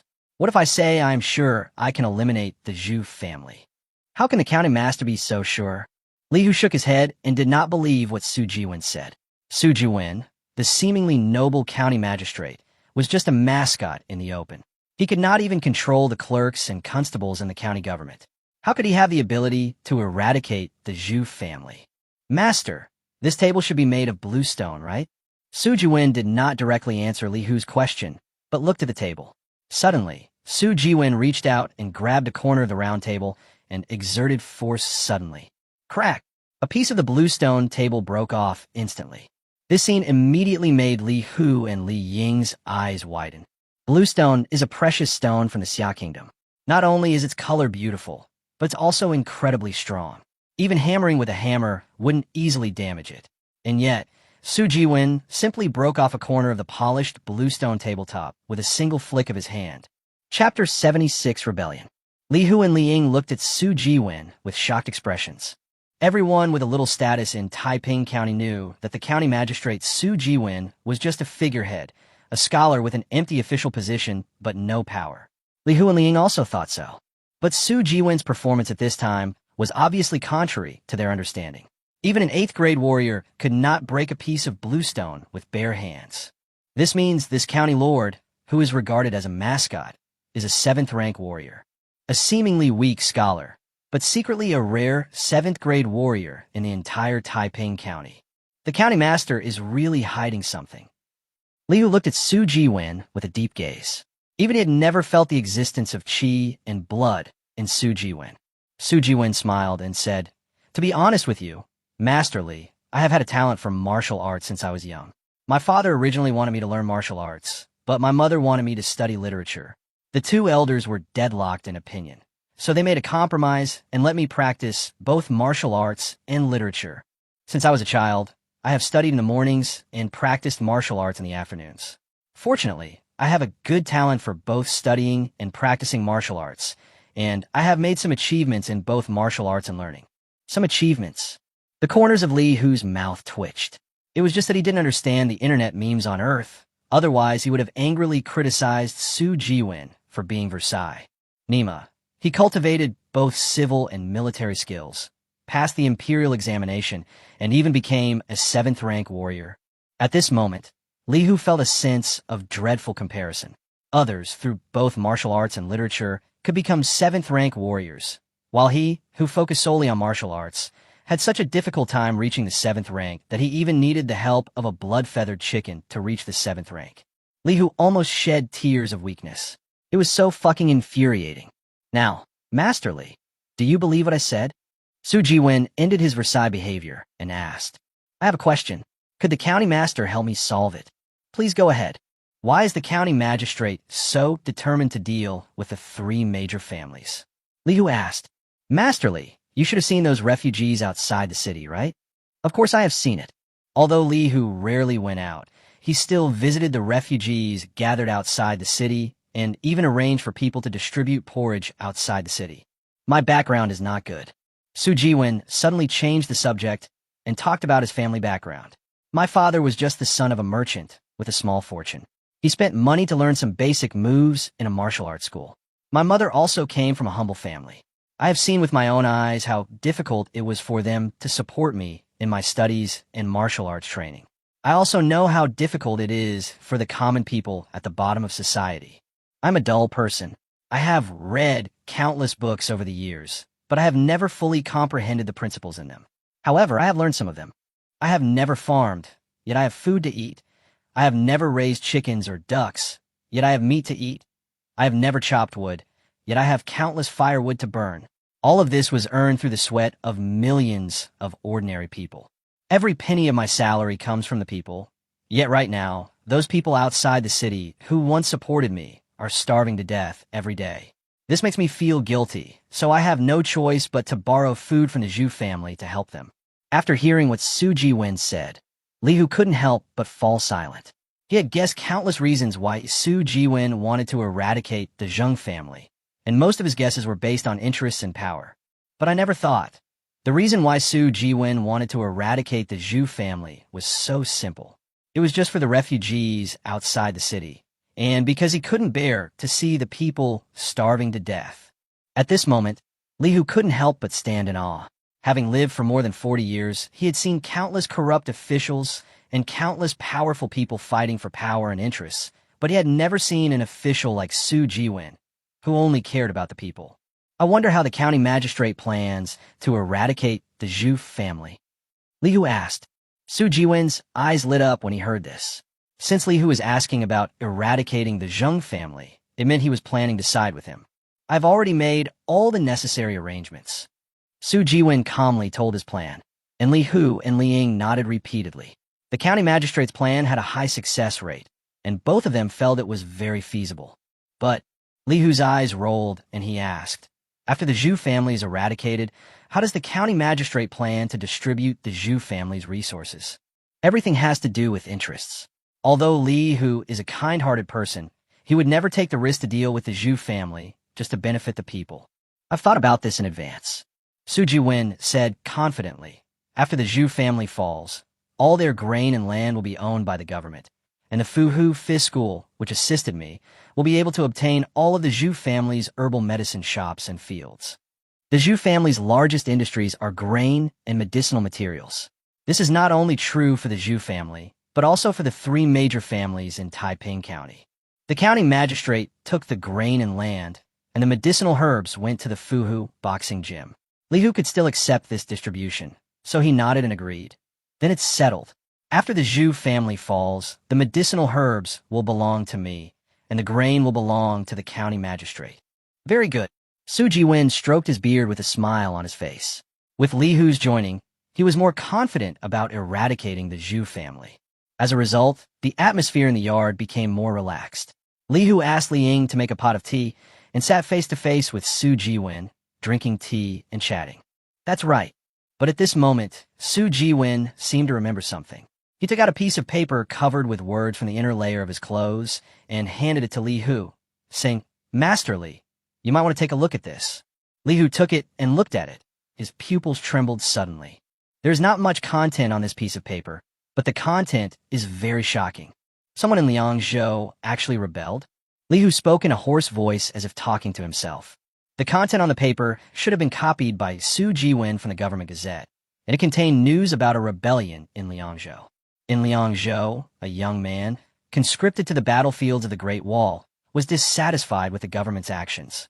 He brazenly gathered his acquaintances, killed the officials who were escorting him, and then took all the other conscripts with him, shouting a thunderous slogan, "The Emperor, Prime Minister, nobles, and officials are only mortals like us. Why do they look down on us and enslave us today? I, Yang Zheng, will rebel and pull the damn emperor off the throne."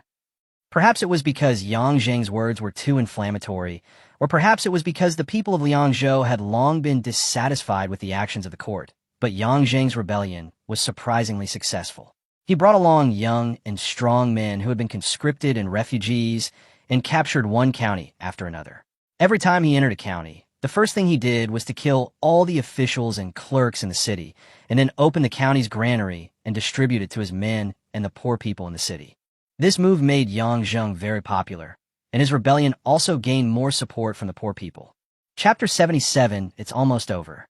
With the support of a large number of refugees and common people, Yang Zheng had a steady supply of soldiers, and his rebel team continued to grow. According to the description in the official newspaper, Yang Zheng's team had expanded to 100,000 people and successfully occupied half of the county. Liangzhou only had 3 counties in total. In other words, Yang Zheng had occupied 1/6 of the land in Liangzhou and already had his own base. This news was from a month ago. Su Jiwen didn't seem surprised by Li Hu's shocked expression. He sighed and said, "A month ago, Yang Zheng had already occupied half of the county. Now I'm afraid the entire Liangshan County has been occupied by Yang Zheng." Liangshan County is the southernmost county in Liangzhou, adjacent to Qingzhou, which means Yang Zheng may lead his troops south and enter Qingzhou at any time. Once Yang Zheng enters Qingzhou, the first to suffer will definitely be Taiping County, because Taiping County is the northernmost county in the entire Qingzhou and borders Liangshan County in Liangzhou. This, Li Hu stared and asked, "Where's the imperial court? Why don't they send troops to encircle and suppress them?" "The imperial court?" Su Jiwen scoffed and said, "The imperial court is probably still busy fighting at this moment. Without 3 months, I'm afraid they won't be able to send out the army." After saying this, Su Jiwen continued, "What's more, it's unclear whether the current imperial court still has the ability to send out troops. The barbarians are eyeing us covetously outside the Great Wall, and the country has suffered a severe disaster, with tax revenue plummeting. Where will the money and food come from to send out troops?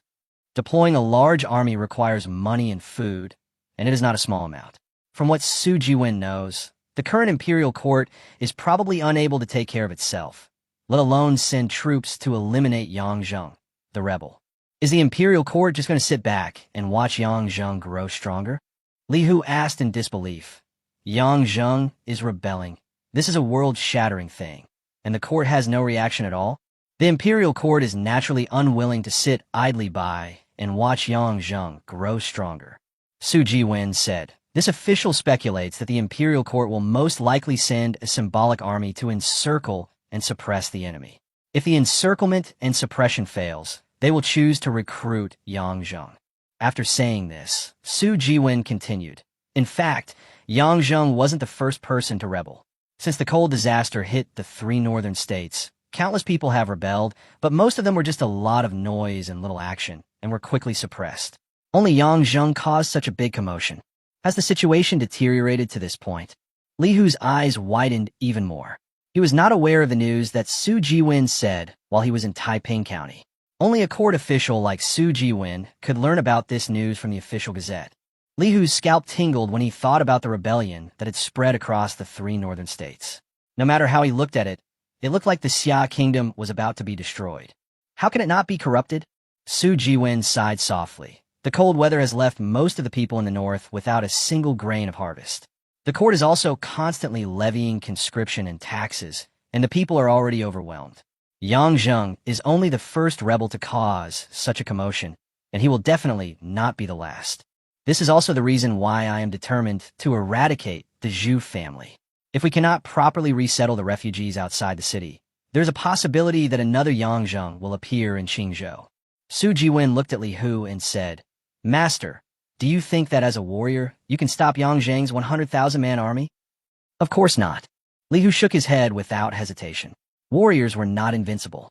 In a one-on-one situation, as a 7th-rank warrior, he could easily defeat ordinary people, even 10 at a time.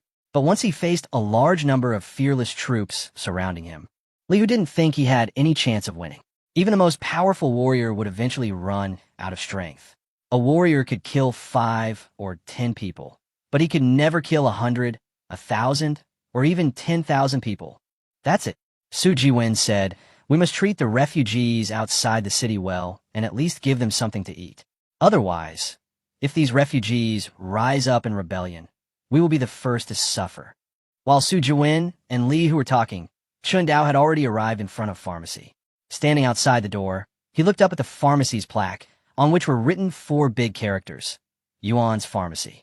It is not difficult to tell from the name that this is Yuan's pharmacy, and it must have medicinal herbs used by warriors for sale. After signaling Chanda and others to wait outside, Chen Dao stepped into the pharmacy. There were not many people in the pharmacy. There were only 2 customers picking out herbs and the shopkeeper sitting behind the counter. When the shopkeeper saw Chen Dao coming in, he just glanced at Chen Dao and then looked away. This was Yuan's pharmacy. Customers who wanted to buy medicine would naturally bring the herbs to the counter to pay. As for those who took the herbs and ran away, the shopkeeper was not worried about this problem at all. In the entire Taiping County, no one dared to take the Yuan family's things for free, not even warriors. Shopkeeper. Chen Dao walked up to the counter and asked, "Do you have any herbs like blood ganoderma, phoenix tail flower, iron heart bamboo, and bear blood flower for sale?" These medicinal herbs are naturally the materials for Chen Dao to upgrade to the red panda and blood feather chicken. Chen Dao's biggest purpose in coming to the city this time is to get these medicinal herbs. Of course, the shopkeeper said without even looking up, blood ganoderma, phoenix tail flower, and bear blood flower are 2 taels of silver each, and iron heart bamboo is 2 taels of silver per tael. How many do you need? So expensive? Chen Dao couldn't help but click his tongue and started calculating secretly in his mind. To advance the blood feather chicken, it needs to be fed with medicinal herbs for at least 5 days, which means it costs 10 taels of silver to cultivate a blood claw chicken or a red blood chicken. The advancement of the red panda is also not cheap, and it also needs to be fed with medicinal herbs for 5 days. Moreover, if Chen Dao wants to advance to the more powerful golden-clawed red panda, he needs to feed it 2 kinds of medicinal herbs at the same time, which is 20 taels of silver. This price really made Chen Dao feel a little painful. However, after thinking for a moment, he gritted his teeth and said, "I plan to buy 5 taels of iron heart bamboo, 5 bear blood flower, 20 blood ganoderma lucidum, and 20 phoenix tail flower each.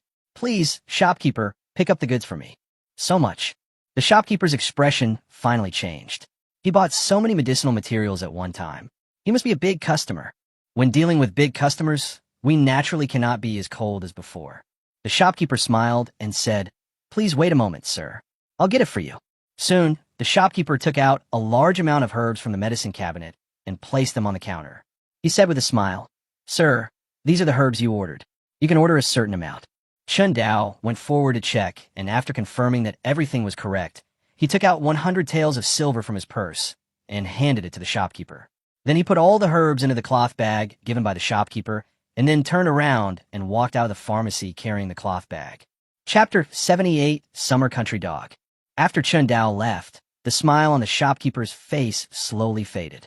He looked in the direction Chen Dao left with a gleam in his eyes. That kid was dressed in ordinary clothes and looked childish. He looked like just a teenager, but he could easily take out 100 taels of silver to buy so many medicinal herbs for warriors. Should we report this to the master? A look of greed gradually spread across the shopkeeper's face. In this world, if one has wealth but no power to protect it, he is undoubtedly a fat sheep waiting to be slaughtered. And Chen Dao looks very much like such a fat sheep. After leaving the medicine shop, Chen Dao placed the cloth bag containing the herbs on the donkey cart and said to Chen Si, who was driving, "Let's go to the East Market." Okay. The donkey cart arrived at the East Market. Chen Dao got off the cart and wandered around the East Market. He came to the East Market this time, of course, not to look for Wuhan. In fact, Wuhan had long since stopped setting up a stall in the East Market and was only focused on trading white-feathered chickens with Chen Dao and Shinda. Chen Dao came to Dongshi this time with the intention of buying some new livestock to raise. Now that he has a lot more money and his family's yellow-feathered chickens have established a stable reproduction pattern, it's time to consider raising new livestock. "Boss, what breed of duck do you have?" Chen Dao stopped in front of the stall selling ducks and looked at the ducks in the cages. He found that the sizes of these ducks were very different from the breeds he had seen in his previous life. Not only were they smaller, but their feathers were also gray and not very good looking. This is the gray shell duck. The peddler at the stall saw someone asking for the price and said hurriedly, "Sir, don't be fooled by the appearance of this gray-shelled duck, but lays a lot of eggs and is easy to raise. You will definitely not lose out if you buy it." "Really?" Of course, Chen Dao didn't believe the peddler's words, but he came here to buy new livestock, and ducks were one of his considerations. So Chen Dao asked, "Boss, how much is this gray-shelled duck?" Hearing Chen Dao's intention to buy, the boss's eyes lit up, A male is 200 won each, and a female is 250 won each. How many do you need, sir? This price. Chen Dao couldn't help but sigh in his heart. As the price of grain increased, the price of livestock also continued to rise. Whether it was live poultry, such as chickens or ducks, the prices had risen a lot relatively. After pondering for a moment, Chen Dao took out 200 copper coins and handed them to the boss. First, give me a gray mallard. Okay. The boss deftly took out a gray-shelled duck from the cage and handed it to Chen Dao. From then on, the gray-shelled duck completely belonged to Chen Dao. At the same time, the gray-shelled duck's advancement information emerged in Chen Dao's eyes. Gray-shelled duck features small size, high egg production, and tolerance to roughage. Gray-shelled duck advanced Route 1. A gray-shelled duck and a red-tailed duck mate to hatch a mallard. Features a mallard duck, moderate size, early maturity, and high egg production. Gray-shelled duck advancement Route 2. Feed sweet licorice for 3 consecutive days to advance to ruddy shell duck. Features of the ruddy shell duck: early maturity, large size, and high meat production. Mallards and shell ducks. Chen Dao's eyes flashed with thought. These two advanced duck breeds were obviously much better than the gray-shelled duck, but there is basically no need to consider Chen Dao, the mallard duck, because it is almost impossible to find the red-tailed duck, and even if you find it, it will take a lot of time to breed it. On the contrary, the second advanced route can be considered. Chen Dao has heard of the medicinal herb sweet licorice. It is one of the common medicinal herbs and is sold in ordinary pharmacies, such as Baikatang. The price is not expensive. Having made up his mind, Chen Dao immediately said to the stall owner, "I want all the ducks on your stall. Can you give me a discount?" Hearing this, the stall owner's eyes lit up and he said quickly, "If you want to buy all the ducks, the price of each duck can be reduced by 10 coins. Okay, let's make a deal." Chen Dao paid 2 taels and 390 copper coins and bought all 6 female gray-shelled ducks and 5 male gray-shelled ducks on the stall. Then he put the cages containing the ducks on the donkey cart and continued to go to other stalls to buy ducks. In a short while, Chen Dao bought 30 gray-shelled ducks, half male and half female, which were very suitable for breeding at home. Woof woof. Chen Dao, who had bought enough ducks, was about to leave the East Market when he heard a dog barking nearby. Turning his head, Chen Dao saw 2 adult dogs barking at a stall. There were ropes tied around the dogs' necks, and the stall owner was holding the other end of the rope to prevent the 2 dogs from escaping. Chen Dao looked at the 2 dogs intently and found that they were very similar to the pastoral dogs in his previous life. Their feathers were yellow, their heads were round and small, and their tails were raised high, making them look adorable. "Sir, would you like to buy a dog?" The dog seller seemed to notice Chen Dao's gaze and asked hurriedly. Chen Dao thought for a moment and said, "How much is your dog?" 500 won each. So expensive? Chen Dao was a little surprised. The stall owner said, "Don't think it's too expensive, sir. This dog is quite large and produces much more meat than chickens, ducks, and other livestock. It also tastes better, so naturally it's more expensive." Chen Dao was silent for a moment. He thought that this dog was sold to someone to guard the house, but he never thought it was actually sold to people for meat. But after Chen Dao thought about it carefully, he felt relieved. In this year, there are not many families who can have enough food to eat. Not to mention dogs. Even if a giant panda stood in front of the people, they would probably kill it and eat its meat. The cuteness of animals will only become an advantage when people are well fed and have enough food to eat. When people are not well fed, even the cutest animals will become meat in people's stomachs. Although Chen Dao rarely ate dog meat in his previous life, and even liked to pet dogs and cats online, he did not condemn others for eating dog meat. So, naturally, he didn't dislike the dog vendor. He just said, "I want both dogs. How about 800 coins? All of them." The stall owner was delighted and said quickly, "Okay, I'll give you 800 coins. As he spoke, the stall owner handed the ropes that tied the 2 dogs to Chen Dao, and Chen Dao also took out 800 copper coins and handed them to the stall owner. In this way, the ownership of the 2 dogs belonged to Chen Dao. The 2 dogs seemed reluctant to leave their original owner and barked at the stall owner in a low voice, but they were docile in nature and did not show any resistance. At this time, Chen Dao's eyes fell on the 2 dogs, checking their advancement information. The Xia country dog, characteristics, loyalty, keen sense of smell. Xia Tutu dog, advanced Route 1. Crossbreeding a Xia Tutu dog with its Songshan dog will produce a red-haired dog. Features of the red-haired dog: keen sense of smell, large size, and high meat production. Second step to upgrade your summer country dog: feed it dogtail flowers for 3 consecutive days to upgrade it to a garden dog. Garden dog characteristics: loyal, strong sense of territory, and powerful fighting ability, comparable to a 9th grade warrior. Chapter 79, Not Simple. Garden dog. There was a flash of surprise in Chun Dao's eyes. He never expected that the first advancement of this Xia country dog would be to become a combat dog. It is not difficult to see from the characteristics of the guard dog that this breed of dog is extremely suitable for guarding the house. If you can train enough guard dogs, doesn't that mean that he has a large number of dog thugs who are no less powerful than 9th grade warriors and are 100% loyal? Very good. Chun Dao led the 2 dogs to the donkey cart. When Chun Chung and the others saw Chun Dao coming over with 2 dogs, they couldn't help but ask, "Brother Dao, do you want to eat dog meat?"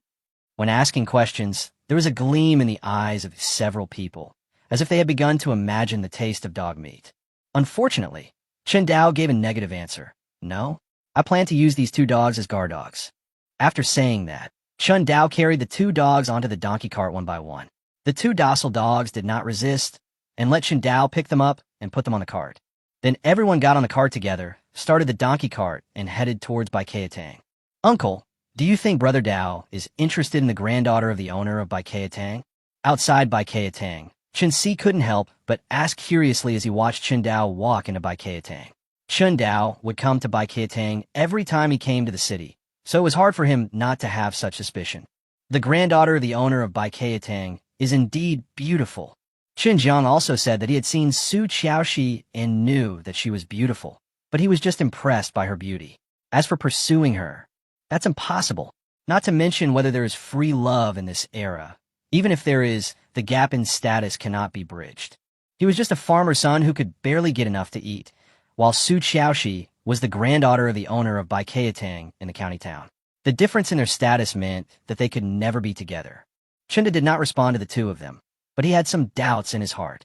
Chun Dao had already been to Yuan's pharmacy before, and now he was going to Baikayatang. It was hard not to doubt his purpose. Of course, Chunda was not a talkative person, so he did not express his suspicions. In Baikayatang, Su Qiaoxi looked at Chun Dao, who walked into the pharmacy with shining eyes. To be precise, she looked at Xiao Yuan, who was hanging on Chun Dao's shoulder with her chin resting on Chun Dao's shoulder. "Mr. Chun, you're here." Su Qiaoxi trotted up to Chun Dao, but her beautiful eyes were not looking at Chun Dao, but at Xiao Yuan. She stretched out her index finger and gently poked Xiao Yuan's nose. A human-like look of disgust suddenly appeared on Xiao Yuan's face. She shrank her round face behind Chun Dao, not letting Su Qiaoxi touch it. "Misu, sopke persu." Chun Dao smiled and greeted the 2 people in the pharmacy, then said, "I'm here to buy some medicinal herbs." "Is it the blood-clotting fruit?" Su Shihua, who was sitting behind the counter, turned around and took out a cloth bag from the medicine cabinet. He said, "Xiaoxi told me before that these are the blood-clotting fruits that the store has left for you. There are 100 in total. You can count them." Hearing this, Chun Dao was about to walk over to the counter to check, but Su Qiaoxi suddenly whispered, "Mr. Chun, could you let me take care of Xiao Yuan for a while?" Chun Dao glanced at Su Qiaoxi and couldn't help laughing. This girl said nice things about taking care of Xiao Yuan, but it was obvious that she was torturing Xiao Yuan. "Okay? Xiao Yuan, don't hurt anyone." Chun Dao did not refuse. He took Xiao Yuan from behind, gave her some instructions, and then handed Xiao Yuan to Su Qiaoxi. Su Qiaoxi, who was hugging Xiao Yuan, suddenly became happy and started to play with Xiao Yuan crazily. Chun Dao walked to the counter, counted the fruits, and, after confirming the correct number of blood-clotting fruits, he said, "Shopkeeper Su, do you have sweet licorice and dogtail flower for sale in your store?" "Sweet licorice? Dogtail?" Su Shihua thought for a moment, then turned around and took out 2 herbs from the medicine cabinet behind him and placed them on the counter. "These are sweet licorice and dogtail flower." Chun Dao looked at the 2 medicinal herbs on the counter. Sweet licorice was shaped like grass but had some subtle differences, while dogtail flower had petals that looked like dogtails and red stamens. "May I ask Shopkeeper Su, what are the specific functions of these 2 herbs?" "Sweet licorice is sweet and can relieve coughs, and the juice of dogtail flower can stop bleeding and heal wounds." "I see."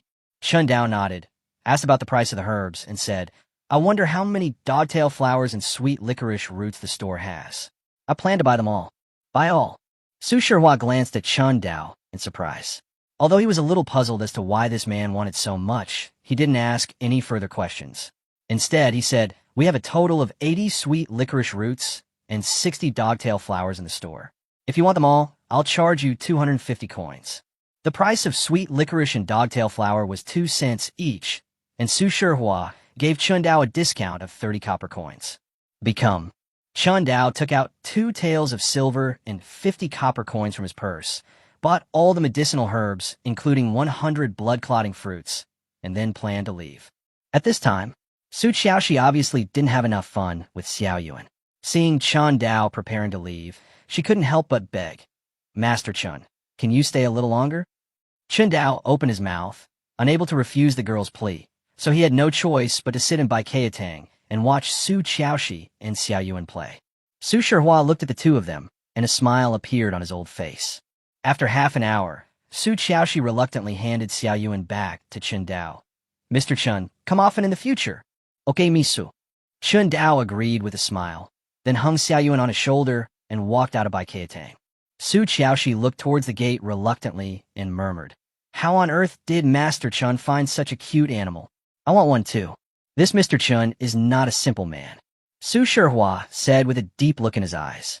As a doctor, he was very sensitive to changes in a person's complexion.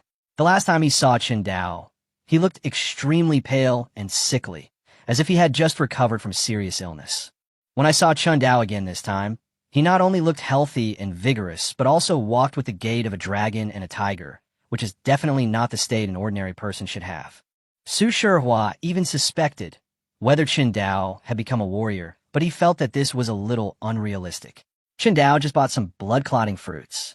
The effect of blood-clotting fruits on strengthening qi and blood was almost like chicken ribs. How could someone become a warrior by relying on blood-clotting fruits? But regardless of whether he is a warrior or not, Su Shihua did not think that Chun Dao would be an ordinary farmer's son, because a farmer's son would never buy such a large number of blood-clotting fruits, let alone so much dogtail flowers and sweet licorice. It is also impossible for him to casually take out a few taels of silver to buy medicinal materials like Chun Dao. Chapter 80 News from a Noble Person. Let's go. After leaving Baikayatang, Chun Daolai had finished all his business in the city, and he and Chunda and others drove a donkey cart out of the county. Just when Chun Dao and others were leaving the county town, outside the city gate, in a simple, leaky wooden house, a group of young and strong men gathered there with serious expressions, as if they were plotting something. These young and strong people are all refugees gathered outside the city. In fact, most of the people who can reach the outside of Taiping County are young and strong, because the elderly cannot withstand such a long distance and severe cold weather. Only young people who are in good enough health can cross the long distance and reach Taiping County. As for the elderly, they either die at home or die on the road. Only a few can successfully arrive.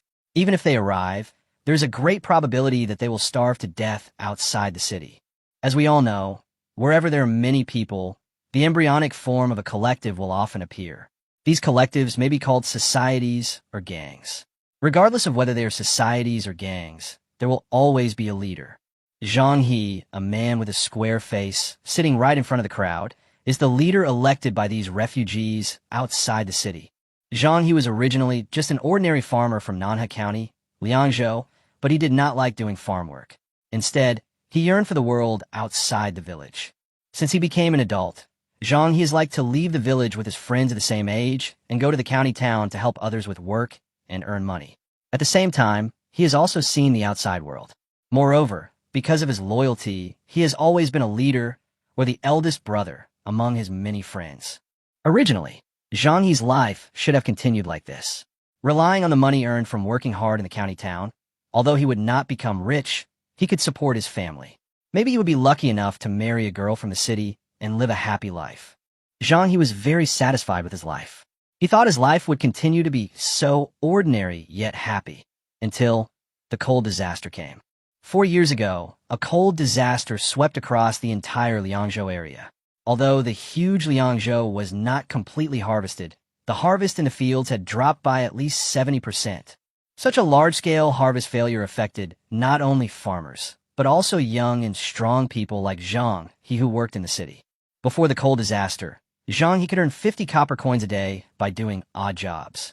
After spending money on food, Zhang he could save about 20 of these 50 copper coins.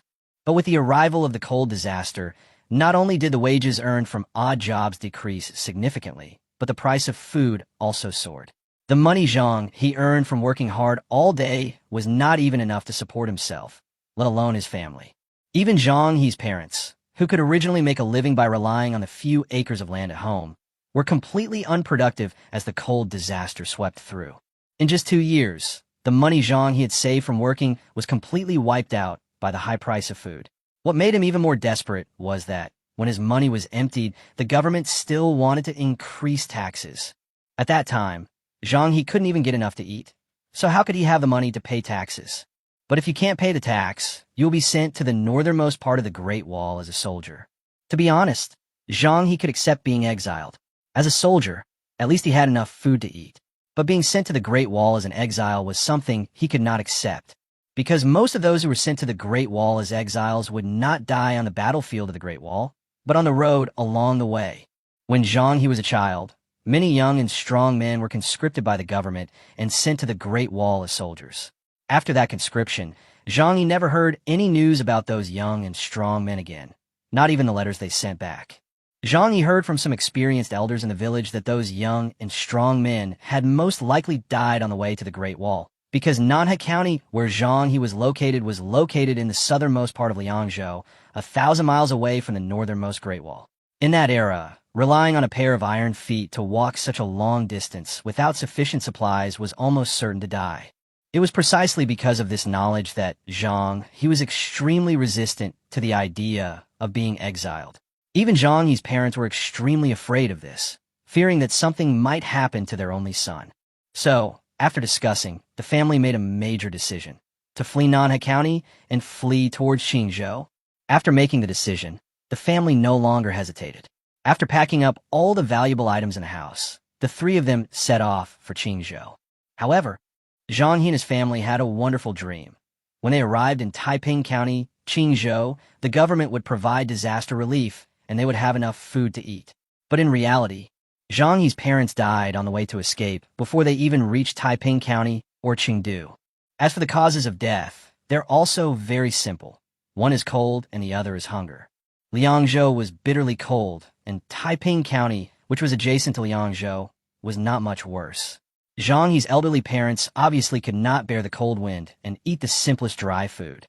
They felt cold all over and collapsed on the official road only halfway through the journey. Zhang he hastily buried his parents in the woods beside the official road, and then continued on the road to Taiping County with a determined look in his eyes. Fortunately, Zhang he had a good physique because he had been doing manual labor for others in the city for many years, and he managed to reach Taiping County. Unfortunately, after arriving in the county town, what awaited him was not disaster relief from the government, but the same hunger as before. When we first arrived in Taiping County, it was fine.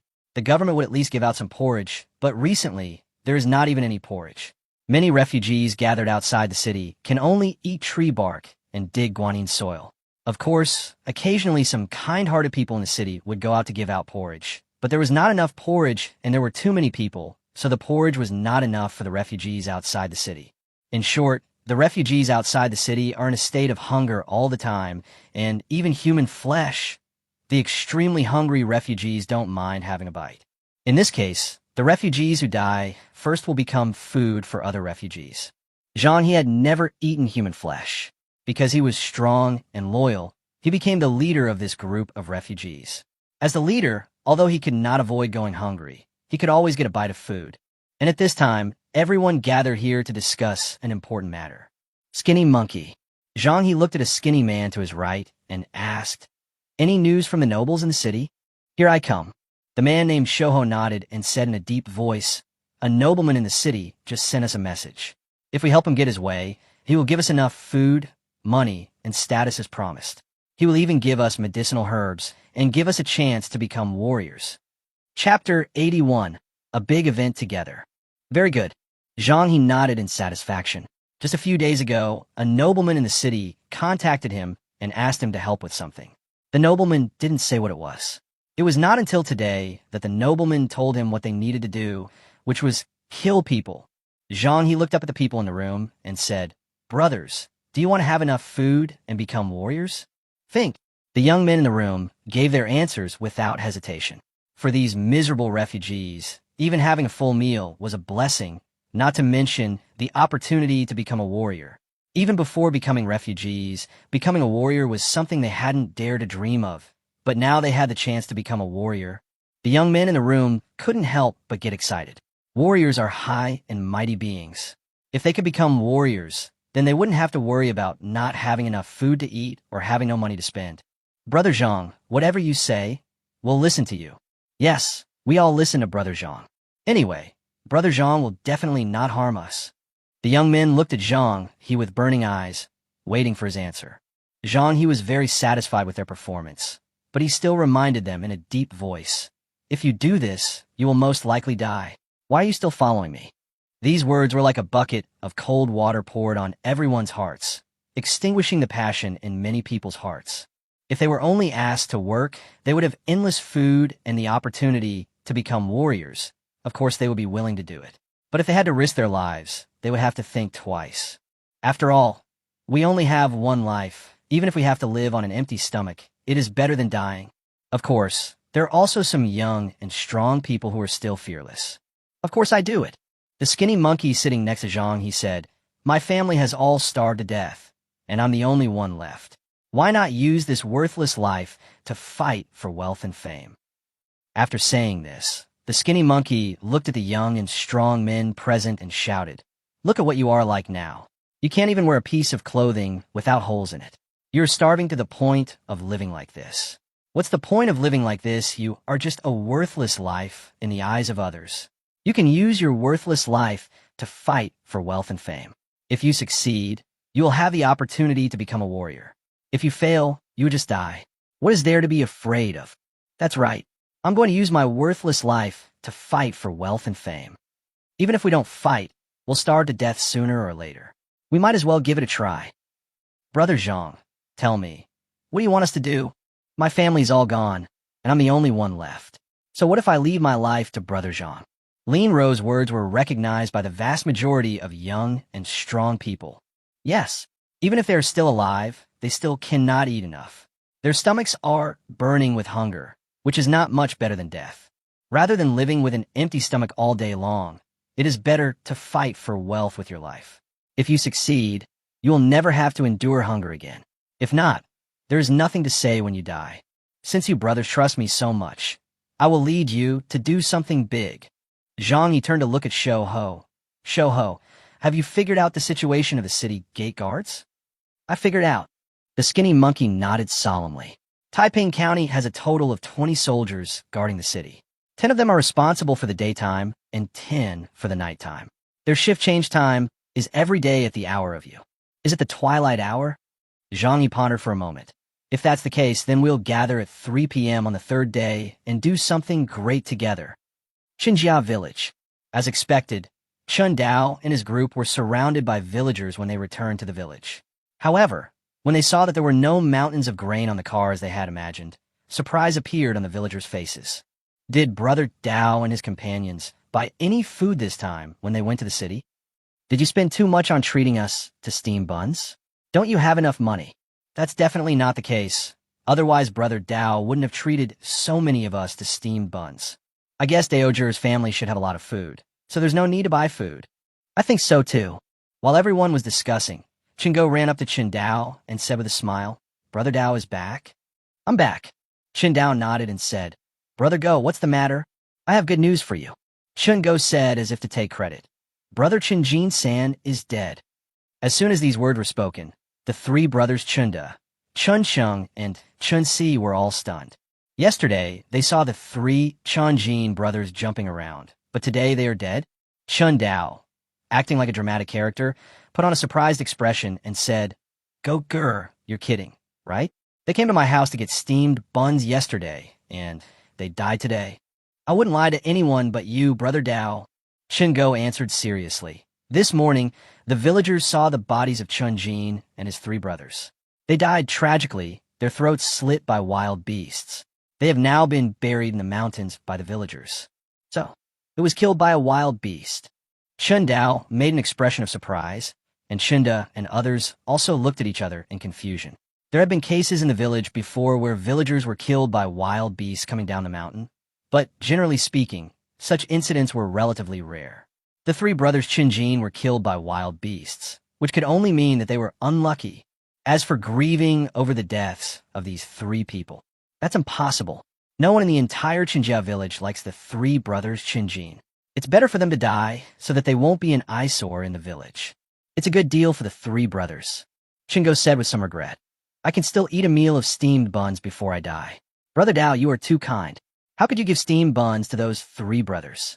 Chen Dao ignored Chun Go's nagging, said goodbye to him, and returned home. After having Chun Sheng and the others help move the purchased herbs, ducks, and dogs into the house, Chen Dao treated Chen Sheng and the others to a hearty meal. He then said, "Okay, everyone go back. Brother Cheng will come over tomorrow." "Okay, let's go then." Everyone left Chen Dao's house reluctantly, feeling somewhat lost. Chen Dao's house has been built, and it may not be so easy for them to have such a full meal in the future. Feeding advanced medicinal herbs to 30 ducks and 2 local dogs before the sun completely set. In addition, Chen Dao did not forget to feed Xiaoyuan iron heart bamboo and bear blood flower. According to the description of the golden finger, Xiaoyuan only needs to eat iron heart bamboo and bear blood flower for 5 days to advance to become a golden claw red panda, with combat power no less than that of a 7th grade warrior. At that time, Chen Dao's safety will be more guaranteed. Chapter 82 Guard. After feeding the ducks, the dog, and Xiaoyuan, Chen Dao took out the blood Ganoderma lucidum and fed it to the 3 blood-feathered chickens. He planned to cultivate a small number of blood claw chickens as a fighting force to protect the safety of his backyard. As for the red blood chicken, Chen Dao has no plans to cultivate it for the time being. For him now, the effect of the blood feather chicken is enough for the time being. It will not be too late to cultivate it when he needs the red blood chicken in the future. The number of livestock is increasing. After feeding the herbs and feed, Chen Dao looked at the chickens and ducks that kept calling in the backyard, feeling a little headache. As the number of livestock increased, Chen Dao inevitably felt overwhelmed when managing these livestock. You know, raising these livestock is not as simple as feeding them. You also have to clean up the manure and record the number of chickens, the number of eggs laid, etc. Now, there are 30 more ducks. Chen Dao already feels overwhelmed. In fact, Li Ping and Ding Xiaohua will also help with these things, but there's still not enough people. Looks like I need to find some help. Chen Dao thought in his heart, went back to the house to have dinner with his family, and then went back to lie down. The next day, Chen Xing woke up just as the sky was getting light. Chen Shi and Chen Mu, the brothers who shared the same room with Chen Sheng, noticed the commotion and looked at Chen Sheng, who had just gotten up, and asked, "Brother, are you going to Dower's house?" Chen Xing nodded and said, "Don't get up. Just keep lying down to reduce your energy consumption." Although people in this world don't know about the law of conservation of energy, they're clear that the more they move, the greater the consumption. Chen Shi and Chen Mu can no longer go to Chen Dao's house for dinner, and there is little food at home. The best way to save food is undoubtedly to lie in bed and reduce consumption as much as possible. When Chen Sheng walked out of the bedroom, he heard noises coming from the kitchen. When he went over, he saw his mother Lu Yin making breakfast.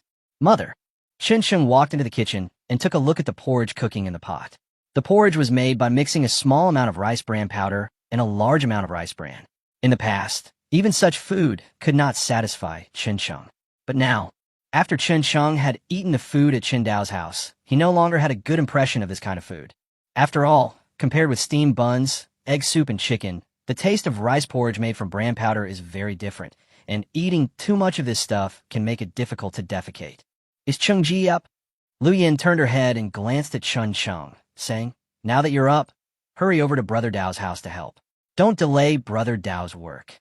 "I understand, Mother." Chen Sheng took another look at the porridge in the pot and made up his mind that he must make sure that his family would never have to eat such hard-to-swallow food again. When Chen Sheng came to Chen Dao's house in the cold wind, Chen Dao was feeding the livestock in the backyard. It was Ding Xiaohua who was responsible for receiving Chen Sheng. "Brother Cheng, Brother Dao has already instructed you to eat first when you arrive." Ding Xiaohua led Chen Sheng into the kitchen and gestured for Chen Sheng to sit at the dining table and have breakfast with Chen Fei and Xiujia.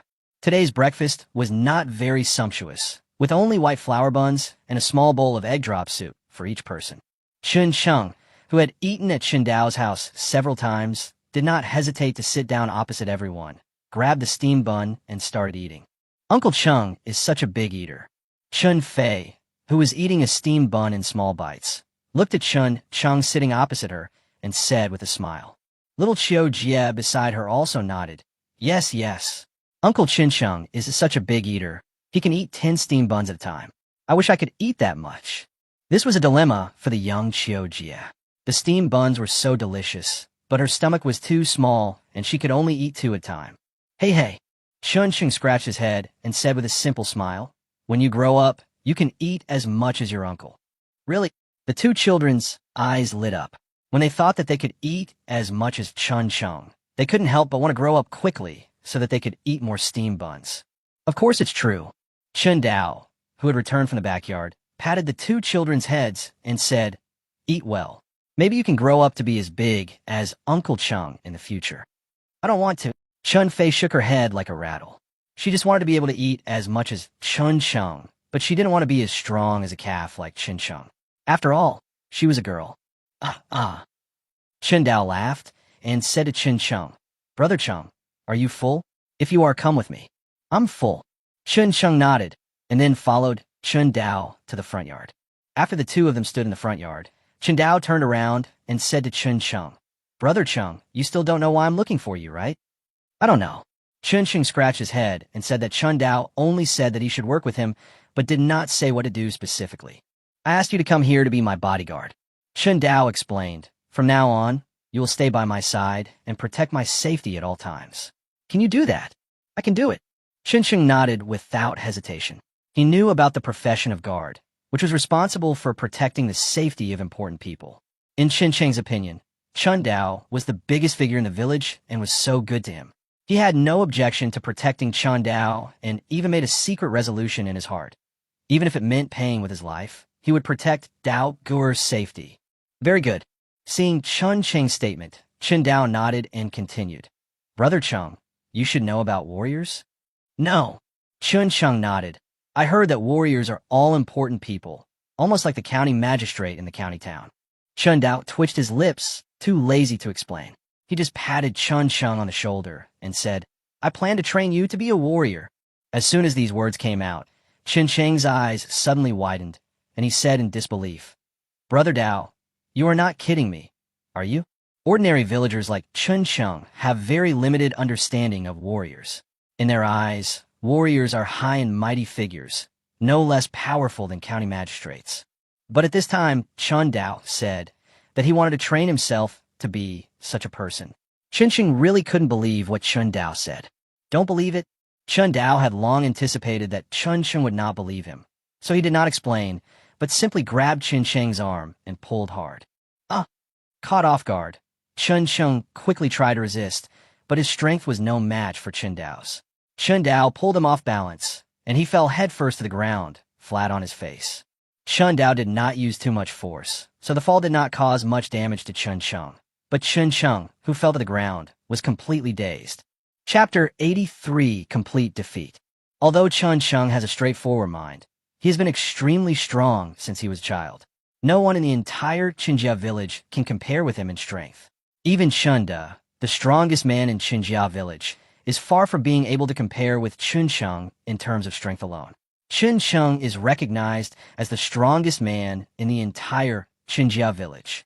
But he, the strong man, was completely defeated by Chun Dao in the strength competition. Although Chun Dao was suspected of sneak attack and lack of martial ethics, but that power. Chun Chung knew that even if Chun Dao did not sneak attack, he would probably not be able to contend with it. Was only 15 years old, was actually stronger than Chun Chung, the strong man of Chinjia village. Chun Chung found it difficult to accept this for a while. Chun Chung is indeed gifted. Chun Dao looked at Chun Chung, who was lying on the ground with a dazed look in his eyes, and thought to himself, now, each of his arms possesses a tremendous force of 300 kilograms, which is not weak even among 9th grade warriors. However, when he pulled Chun Chung down, he had to use 50% of his strength. This means Chun Chung's own arm strength is probably not less than 100 kilograms. A person who has never practiced martial arts has arms with strength far beyond that of an ordinary person. This can only be described as a gifted person. Brother Dao, Chun Chung, stunned for a moment, got up from the ground and couldn't help asking, "How come you are so strong?" "Because I'm a warrior," Chun Dao replied. "A warrior's chi and blood are full, nourishing their bodies, so their strength is naturally extraordinary. A warrior is so powerful. Do you want to become a warrior? Of course. Then you will practice martial arts with me from now on. One day, you will become a warrior like me. Brother Dao, I will listen to you. Then let's start now." Chun Dao assumed the stance of Fu Hu Quan and said to Chun Chung, "Remember my punches carefully, as you will need them later." Chun Dao originally wanted to give the Fu Hu boxing manual to Chun Chung and let him practice according to the manual, but Chun Chung was illiterate and could not read the manual, so he had to teach him himself. Chun Dao was performing the subduing tiger fist in the front yard, one move after another. Chun Chung was watching intently, as if he wanted to memorize every move. A quarter of an hour later, Chun Dao put away his stance and said to Chun Chung, "Brother Chung, how much of the punch I threw just now do you remember?" "I remember almost everything," Chun Chung replied. Chun Dao couldn't help but widen his eyes. "Have you almost remembered everything?" "Yes." Chun Dao was silent for a moment, then said, "Then you try it again." "Good." Chun Chung took up his stance and began to perform the subduing tiger fist in a methodical manner. He really didn't lie to Chun Dao. He really remembered most of the moves of the subduing tiger fist. Although there were some flaws, Chun Dao noticed that most of the moves Chun Chung performed were correct. This talent. Chun Dao opened his mouth. Most people in the village thought that Chun Chung was not very smart and a bit stupid. Chun Dao also thought so before. But now, his idea was overturned. Chun Chung was not stupid, at least not when it came to martial arts. He was even a little too smart. After just watching the subduing tiger fist once, he memorized all the moves and successfully replicated them. Chun Dao couldn't help but compare himself with Chun Chung and immediately shed tears of weakness. When he practiced the subduing tiger fist for the first time, he made countless mistakes even when following the manual. However, Chun Chung almost mastered the subduing tiger fist in one go. It's really frustrating to compare yourself with others. "Brother Dao, am I hitting you right?" Chun Chung asked after putting away his fist. His breathing was a little rapid, but his performance was much better than Chun Dao's first time practicing the subduing tiger fist. At least, he was not pale and sweating all over. "You played well, but there are still a few things that are not right." Chun Dao corrected some of Chun Cheng's moves and asked him to practice again in the front yard. He then went to the backyard and brought a newly raised blood-feathered chicken into the kitchen. Soon after, the blood-feathered chicken's screams could be heard from the kitchen. Then Chun Dao returned to the front yard with a bowl of chicken blood and said to Chun Chung, who had just finished his round of boxing, "Brother Chung, are you tired?" "It's quite tiring." After doing 2 rounds of boxing, Chun Chung panted and said, "This boxing style is very strange and very energy-consuming. I can't do it anymore after 2 rounds. This is normal."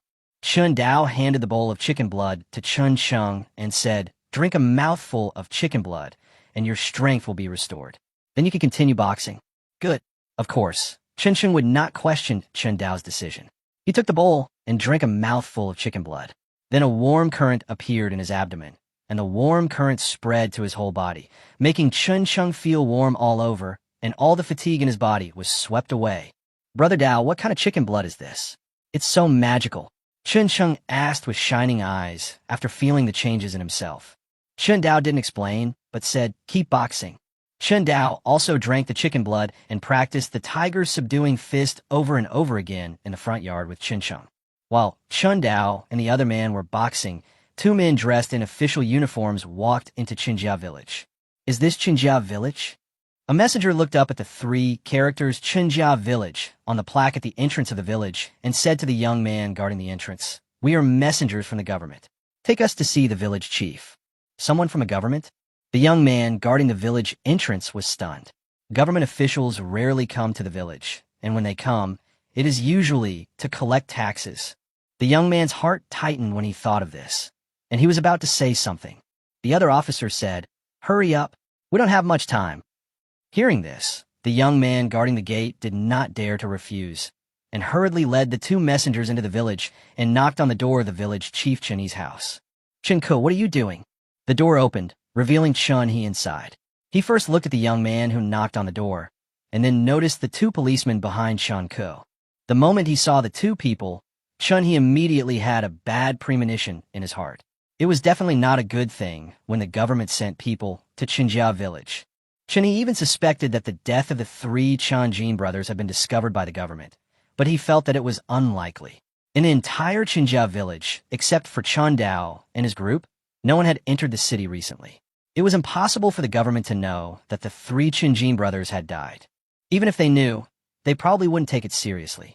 After all, people in the village on the edge of the vast mountain are killed by wild beasts every year. If the government were to take care of everything, they would have been exhausted long ago. And if it weren't for the death of the three Chanjin brothers, then the government would have only one reason for sending people here, and that is to collect taxes. You are Chunhee, the village chief of Chunjia village, right? Chapter 84, No Way to Survive. You are Chunhee, the village chief of Chunjia village, right? A policeman asked. "It's me." Chunhee nodded in response, with a flattering smile on his face. "The two officers, please come inside and sit down quickly. It's cold outside." Although these two runners were just low-level clerks and were nothing in front of officials of higher ranks, for the common people, these petty clerks were even more terrifying than the county magistrate. After all, it is these petty officials who are in real contact with the common people. The power held by the petty officials may not affect the wealthy and powerful families, but when it comes to harming the common people, they are all experts. No. The messenger coldly rejected Chunhee's invitation and continued. "We are here to inform you of the tax increase. Every household in Taiping County will be required to pay an additional 1 dan of grain. Those who do not have enough grain must pay 2 taels of silver. The full payment must be made within 1 month." This, Chunhee's pupils shrank, and he said in a lost voice, "Sir, are you kidding me?" Even in peaceful years, there were only a few families in Chinjia village who could produce 1 stone of grain, let alone now, when every household is unable to get enough to eat. As for the 2 taels of silver, that was even more outrageous. Even when Chinjia village was at its richest, there were no more than 10 families in the village that could afford 2 taels of silver. In fact, most villagers have never even seen a complete tael of silver. "Bold," another officer scolded. "We are here on behalf of the government. Do you think we are kidding you?" "I am sorry, Sergeant." Chunhee, who was angrily scolded, apologized hastily. He took out a few copper coins from his sleeve and stuffed them into the hands of the messenger. He said in a flattering manner, "My 2 lords, could you please make some concessions on this matter?" The officer took the copper coin with great skill, and with a turn of his wrist, the copper coin disappeared without a trace. However, the messenger who accepted the copper coin still had a cold expression on his face. "This is an order from the court. There is no room for negotiation." This, Chunhee opened his mouth, his face pale. The officer took out a booklet, glanced at it, and said, "There are 103 households in Chinjia village. You must hand over enough grain or silver within 1 month. If you don't hand over enough, your entire family will be exiled to the north." After saying that, the 2 policemen left without looking back, still talking as they walked. The village chief of Chinjia village is really stingy. He only gave us a few copper coins, which is not enough for a meal for the 2 of us. I wonder if the next village chief can understand something? I hope so. Otherwise, our trip here will be in vain. Looking at the 2 officers gradually going away, the sorrow on Chunhee's face became more intense. Chunku, who had been standing aside and listened to the entire conversation between the officers and the village chief, also had a dull look in his eyes. 1 stone of grain or 2 taels of silver. This is forcing us to death. Nowadays, more than 50% of the villagers are living frugally, and the rest can't even get enough to eat. Almost no villagers can afford this tax increase. If they can't come up with it, their entire family will be exiled to the north. When Chunku thought of this result, he couldn't help but feel cold all over. The north was bitterly cold, and being exiled to the north, the long journey and the severe cold weather were enough to make most of the exiled people die on the way. Even if they managed to survive, they would most likely die in battle with the barbarians. "Village chief, does the government really not give us any way to survive?" Chunko asked in a suppressed voice. His dissatisfaction with the government reached its peak at this moment. The people were already unable to eat enough, and yet they were still taxed. Even if it was 1 stone of grain, wouldn't this drive people to death? Well, Chun sighed, not knowing how to answer Chun's question. He simply said, "Please go and call the young men in the village and ask them to come to me to discuss this matter." Become. At Chun Dao's house, Chun Dao and Chun Sheng had finished their boxing match and were now sitting in the front yard resting, covered in sweat. It has to be said that Chun Cheng's talent is indeed excellent. He performed very well the first time he practiced the subduing tiger fist. He only drank half a bowl of chicken blood and performed the subduing tiger fist 15 times, which was much better than Chun Dao's performance the first time he practiced the subduing tiger fist. Brother Dao, this subduing tiger fist is truly magical. Chun Sheng wiped the sweat off his face with his sleeve and said, "I usually don't feel tired after a whole day's work, but now I'm exhausted after just a few repetitions of the subduing tiger fist. If it weren't for you, Dower, giving me the chicken blood, I probably wouldn't have been able to do it more than 3 times. The corners of Chun Dao's mouth twitched. When he first practiced the subduing tiger fist, he was so tired that he almost fainted after just 1 punch, but Chun Sheng could do it 3 times.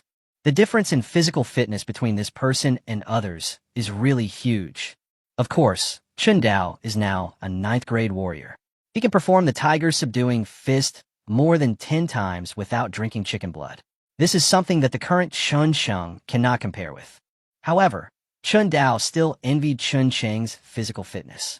With Chun Cheng's performance and the blood feather chicken blood he provided, he would probably be able to become a 9th grade warrior within half a month. As a 9th rank warrior, Chun Cheng's arm strength is definitely not limited to 200 kilograms. It is very likely to reach 300 kilograms or even 400 kilograms. Knock, knock, knock. At this moment, there was a knock on the door, and at the same time, a voice came from outside the door. "Brother Dao, I'm Chen Ku. Please open the door." Tien Giskivika. Chen Dao found the name from his original body's memory and knew that he was one of the young and strong men in the village. So Chen Dao directly opened the gate of the front yard. "Brother Ku, why are you here?" Chen Dao opened the door and looked at Chun Ku outside and asked. "The village chief asked me to come." Chun Ku glanced around the courtyard and saw Chun Sheng there. So he said, "Brother Cheng is here too." Chun Cheng nodded. Chun Ku continued, "Brother Dao and Brother Cheng, the village chief wants you to go to his house to discuss something. Hurry up and go. I still have to notify the next family." After saying that, Chun Ku hurried to the next house. Chun Dao stood behind the open door, lost in thought. Village Chief Chun, he suddenly called a meeting of the villagers. This means that something big must have happened in the village. Only when something big happens in the village will the village chief Chun, he summon all the young and strong people in the village to discuss it together. But Chen Dao couldn't guess what had happened for a while. "Brother Cheng, let's go to the village chief's house." Chen Dao greeted Chen Sheng and led him out of the house. As soon as they walked out, they saw Chunda, who had also just walked out of the house. "Du Yi, Sheng Yi." Chunda nodded at the two of them and said, "Did the village chief call you too?" "Yes." Chen Dao nodded and said, "Uncle, do you know what it is about?" Chapter 85, Tax Resistance. "I don't know." Chunda shook his head. The situation was the same as Chun Dao's. Chun Ku just informed him hurriedly and then rushed to the next house in a hurry. However, he knew that the village chief's sudden call for the entire village to discuss something was definitely not a trivial matter, so his expression looked rather serious at this time. "Okay, then let's go over and find out." Chen Dao was too lazy to guess and walked directly to Chun He's house with the two of them. When I arrived at Chun He's house, I saw that the living room was already crowded with people, and even in the front yard, there were many young and strong men gathered. These young men were either standing or sitting on the ground, and everyone had a serious expression on their face. "Brother Dao is here. Brother Dao, please go inside. Brother Dao, come inside quickly, it's cold outside." Seeing Chun Dao and the other two arrive, the young men made way for him to walk directly into the living room. The temperature inside the living room was quite high because there were so many people there. However, the slight warmth did not seem to change the sad expression on Chun He's face. The young and strong people in the village who saw Chun He's performance in the living room couldn't help but feel uneasy. They knew at a glance that the village chief's appearance was not a good thing. "Brother Dao is here?" Chun He looked at Chun Dao and Chun Dao, who had walked in, and nodded. "Please sit down first. We'll talk after everyone arrives." "Brother Dao, come and sit here." Chun He's younger brother, Chun Jian, who was called Chun Lauer by the villagers, hurriedly gave up his chair and let Chen Dao sit down. Chen Dao didn't refuse and sat down directly. He looked at Li Zheng next to him and said with a smile, "Mr. Li is here too?" Li Zheng nodded with a smile. He had a very good impression of Chen Dao. This was not only because of Chun Ping's relationship, but also because when Chen Dao treated the whole village to steamed buns a while ago, Li Zheng also benefited from it. "Mr. Li, do you know why the village chief called us here?" Chen Dao, try to find out. "I don't know yet," Li Zheng said. "Please wait a moment. Everyone will be here soon." Chen Dao nodded and said no more. A quarter of an hour later, the village chief Chun, he glanced at the young men inside and outside the living room and slowly said, "Now that everyone is here, I will start talking. Village chief, please speak quickly. It's too cold outside. Village chief, please tell me quickly if you have something to say. I'm in a hurry to go back." "What happened to the village chief? Why did you call all of us here?" The young and strong men gathered in the living room and the front yard asked loudly. They were also quite confused in their hearts. "Why did the village chief call everyone here in the middle of winter?" "The reason I called everyone here is because someone from the government just came. She didn't keep everyone waiting for too long and got straight to the point. The purpose of the government's visit is to inform you of the tax increase. According to the government messenger, there are 103 households in Xinjia village. Each household needs to hand over 1 dan of grain or 2 taels of silver as the tax payment." As soon as Chun he finished speaking, everyone inside and outside the living room fell silent. All the young and strong men gathered Chun He's house had their eyes wide open and were in a daze. 1 stone of grain is 100 kilograms. In this season, there are only a few families in Chunjia village who can have enough food to eat. How could they possibly come up with 100 kilograms of grain? As for 2 taels of silver, that is even more impossible. Most of the villagers didn't even have a few copper coins at home. So where did they get 2 taels of silver? "Village chief, are the authorities playing a joke on us?" Chen Go's father, Chun Sheng, was incredulous and said, "We can't even get enough to eat right now. How can we get 100 kilograms of grain? Yeah, damn it. I can't even afford to eat, and the government wants to increase taxes? Is this government trying to force us to death? 100 kilograms of food. My life is not worth that much. Is this government trying to force us to rebel? We can't even get enough to eat, and they're still adding so much tax." The young and strong men were so excited that the anger on their faces almost became tangible. In this season, everyone is hungry. Not only can we not plant crops, but we also have no income. The food reserves at home are also getting less and less. For such a matter, the government actually wants to increase taxes, and each increase is 1 stone of grain. This is simply trying to force them to death. Sure enough, it's here. Chen Dao sighed inwardly. He had known for a long time that the government was going to increase taxes. At that time, he felt that the government would collect taxes outside the city sooner or later. It was just a matter of time. The news spoken by the village chief at this time undoubtedly confirmed Chen Dao's previous guess that Xinjia village could not escape the tax increase. Village head, Li Zheng, who was sitting next to Chen Dao, frowned and asked, "Did the government officials tell us what will happen if we can't pay the taxes?" "Yes," Chen Yi said in a deep voice. "Those who fail to pay the tax will have their entire family exiled to the north." Exile? Everyone who heard this was shocked and looked terrified. Although exile is terrible, it is not enough to scare them so much. What really scares them is being exiled to the north. The north is at war with barbarians every year, and being sent to the north as a soldier means a life-or-death struggle. Damn it, this government is trying to kill me. 100 kilograms of food, but my body is not even 100 kilograms of fat. This imperial court is completely trying to force us to death. Forget 100 kilograms of food. My family doesn't even have 10 kilograms. Everyone was shouting, as if they wanted to vent all the anger in their hearts. Village Chief Chun, he continued, and the official also said that the grain to be paid this time must be sorghum, wheat, and rice. Other grains will not count. The crowd grew increasingly silent. Many of their families could only eat rice bran, yet they were required to pay sorghum, rice, and wheat as taxes. "Fuck it," a young man blushed and said, "My family can't even afford to eat rice husks. So where can we get the wheat and rice to hand over to the government?" "Village chief, how about we resist the tax?" "Yes, let's resist the tax. We can't pay this tax even if we die. I can't pay this tax anyway, so whoever wants to pay it can do so. Fuck the government. They're not giving us a way out. I don't want to pay a cent of this tax." The young man's words were unanimously agreed by everyone. They had no way of producing 100 kilograms of grain, so they had no choice but to resist the tax. "No," Li Zheng hurriedly said, "you absolutely cannot resist taxes. Resisting taxes is a capital crime. Once you resist taxes, it will be tantamount to rebellion. By then, I'm afraid that everyone in Chunjia village will be exterminated by the imperial army." Even in modern society, tax evasion is an extremely serious crime, let alone the Xia kingdom in ancient society. Chapter 86, Land Lease. Li Zheng, who has read a lot and seen the outside world, knows very well that in the land of Xia, tax resistance is often regarded as a provocation to the imperial power, and the crime will be extremely serious, ranging from exile and imprisonment to the death penalty. If only one person refused to pay taxes, that person would be exiled or imprisoned at most.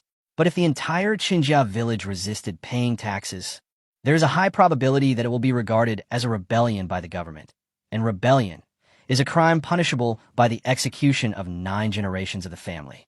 By then, the entire Qinjia village will probably be wiped out. "Mr. Li, what you said sounds good, but if we don't resist the tax, what else can we do?" A young man looked directly at Li Zheng and asked, "We don't even have enough food to eat at home, so where will we get the food to pay the tax?" "That's right. I can't hand over 100 kilograms of food, even if you kill me. This tax is too much. We can't afford it at all." Yes, how could the villagers not know the seriousness of tax resistance? But what else can we do if we don't resist taxes? If they failed to pay the grain, their entire family would be exiled to the north, facing a near-death experience. Resisting the tax will be considered a rebellion by the government, and their entire clan would be exterminated. No matter what choice you make, it seems that death is the only option. Looking at the excited crowd, Chun Dao sighed inwardly. This is the cruelty of feudal society. Natural disasters have made it difficult for the people to survive, and the government's exorbitant taxes and levies have added a heavy burden to the people's already bent backs, which completely leaves no way for the working people to survive. Faced with everyone's questions, Li Zheng opened his mouth but didn't know how to respond. In the current situation, he could not think of any solution. If he resisted taxes, he would die. If he could not pay taxes, he would also die. It seemed that there was no difference whether he resisted taxes or not. Well, Chunyi also sighed and looked at Chunda. "Chunda, do you have any ideas?" After hearing this, everyone looked at Chunda with hope. Now Chunda and Chun Dao's family were the best off in Qinjia village. There were many people in the village who could not pay 100 kilograms of grain, but Chunda and Chun Dao were definitely not among them. "No way," Chunda said helplessly. "If it were just 1 or 2 households, I could still help, but there are 103 households in the village. Even if I took out all the money in my family, I still couldn't pay so much tax." Because of Chun Da's white feather chicken business, his family still has some money and grain, but it's just a little. It's impossible for him to help the villagers pay all the taxes. "Brother Dao, how about you?" Chunyi looked at Chun Dao again, hoping to get an answer from Chun Dao. The young and strong men in the living room were also staring at Chun Dao without blinking. Now, the villagers no longer regarded Chun Dao as that young boy, but regarded him as the most capable person in the entire Qinjia village. After all, everyone saw how good life was for Chun Dao's family, and the act of inviting the whole village to eat steamed buns also made everyone realize how wealthy Chun Dao's family was.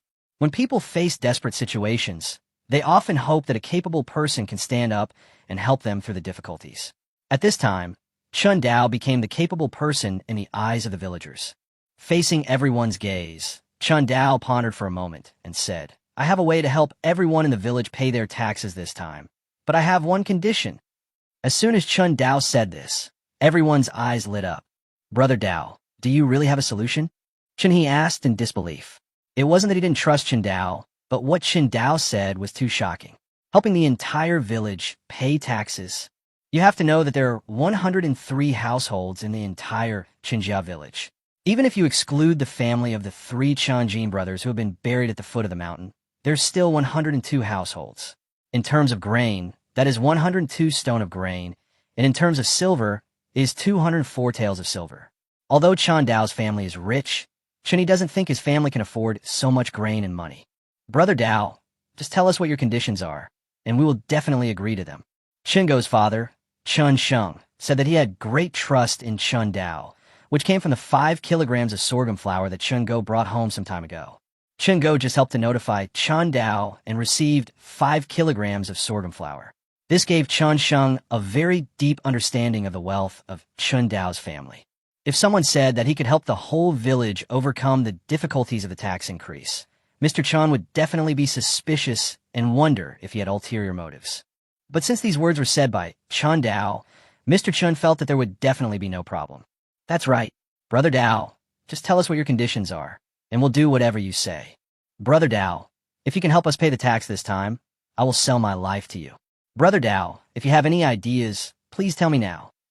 At this moment, everyone's attention was focused on Chun Dao, and Chun Dao became the only protagonist in everyone's eyes. Chun Dao, facing everyone's gaze, had a calm look on his face. He did not think it was a big problem to help the villagers pay the tax this time.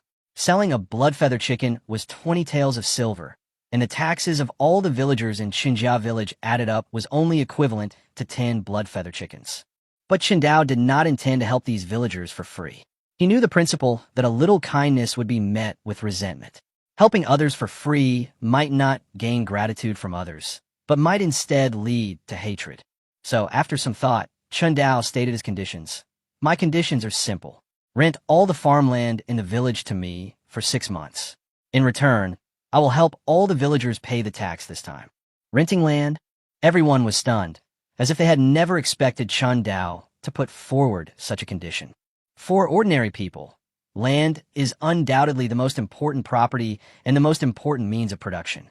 If Chun Dao said he wanted to buy their land, even if they were willing, they would definitely be dissatisfied. But if it is rented, and only for half a year, this would be much easier for everyone to accept. Brother Dao, Mr. Chun was a little puzzled and asked, it's freezing cold now, and we can't grow anything in the fields. Why are you renting our land? It is now September, and the weather is extremely cold. Even some cold-resistant crops cannot grow. Mr. Chun really has no idea what the use of renting these fields is. I have my own uses. Chun Dao didn't intend to explain, but said, my condition is this. Rent all your land to me for 6 months, and I can help you pay the tax this time. No problem. The young man who had previously said he would resist the tax blurted out, my family's 5 acres of land will all be handed over to you, Brother Dao. As long as you can help me pay the tax this time, it will be fine. I'm willing too. We can also rent our 3 mu of land to Brother Dao. Me too. Everyone agreed to Chun Dao's conditions without thinking. Renting the land to Chun Dao for half a year would not be a big loss for them. After all, the weather was too cold to grow crops, and the land would not produce anything if left there. On the contrary, lending it to Chun Dao could help his family earn 2 taels of silver to pay the tax this time. Why not do it? Chapter 87, The Temptation of 1 tael of silver. Chun Dao was not surprised that everyone agreed. It was a simple logic. In the current weather, crops could not be planted and the land would be left idle anyway. If he rented it to Chun Dao, he could get 2 taels of silver to pay taxes. If he didn't rent it, the land would just be wasted. The reason why Chun Dao wanted to rent land from the villagers was very simple. As the price of grain in the city continued to rise and the number of livestock at home continued to increase, Chun Dao had begun to consider the issue of food independence. Chun Dao couldn't accept that most of the chickens and ducks he raised with great effort were taken away by Liang Shang, who monopolized the grain. Therefore, Chun Dao began to think about producing his own food. The severe cold weather is of course the biggest trouble that affects farming for the villagers, but for Chun Dao, this is not a problem. With his golden finger, he can cultivate food varieties that are resistant to low temperatures. In the past, the reason why Chun Dao did not consider growing his own food was for his own safety. But now, he has enough self-protection ability, and it is time to consider food independence. Everyone, Chun Dao looked at the delighted crowd and said, this 2 taels of silver is not only for renting your land, but also for helping me with work. Everyone was stunned when they heard this, and for a moment they couldn't understand what Chun Dao meant. Li Zheng, who was sitting next to Chun Dao, reacted very quickly and asked, Brother Dao, are you going to plant crops in those fields? Good. Chun Dao nodded. That won't do. Mr. Chun shook his head and said, Brother Dao, in this weather, even the most cold-resistant winter wheat can't be grown. It's impossible for you to grow any crops in the fields. Winter wheat also exists in this world, and the suitable sowing temperature for winter wheat is around 15 to 18 degrees. Although the farmers in this world cannot accurately judge the temperature, they know very well that the current cold weather will definitely not allow winter wheat to germinate and grow normally. I have my own way, Chun Dao said calmly. All you need to do is help me plow the land and sow the seeds. After that, Chun Dao added, of course, I will provide meals during the work, and everyone who helps out can eat their fill. Really? As soon as Chun Dao said this, everyone's eyes lit up. Everyone has seen how good the food is at Chun Dao's house. If Chun Dao takes care of the meals, let alone helping with plowing the fields, they would even work for Chun Dao. Brother Dao, do you really provide meals? Village chief Chun, he couldn't help but ask. The moment he heard that Chun Dao would provide meals, even he, the village chief, was moved. There is no way. In this year, the village chief's family has no surplus food. Real. Chun Dao nodded and gave an affirmative answer. Not only do we provide food, but we also ensure we are full. I did this job. Mr. Chen agreed immediately. In this weather, he would be doing nothing at home anyway, so he might as well help Chun Dao with work. At least he could have a full meal. I did it too. Brother Dao is so generous. I'll do whatever you need me to do. Brother Dao, I'll follow you. All the young and strong men agreed without thinking. If they rented the land to Chun Dao for half a year, they could earn 2 taels of silver to pay taxes, and they could also have enough food to eat by helping with the work. Anyone who didn't agree to such a thing was a complete fool. Also, Chun Dao pondered for a moment, then said, everyone should know that I have a lot of chickens and ducks at home, right? No. Everyone answered in unison. The fact that Chun Dao's family raises chickens is now known to everyone. They also know that Chun Dao has been able to live a good life today because of raising chickens. I need some help raising chickens. Chun Dao said, not only do you get food for your chickens, you get paid for it as well. When Chun Dao said this, many young and strong people became excited instantly. Brother Dao, I'm willing to help you raise chickens. I'm willing too. Brother Dao, I used to raise chickens at home. I can help you. The crowd didn't even ask how much they would be paid, and they all expressed their willingness to help. Everyone saw how well Chun Sheng and others ate while helping Chun Dao, and they also wanted to have steamed buns every day like Chun Sheng and others, even if they didn't get paid. Everyone, don't worry.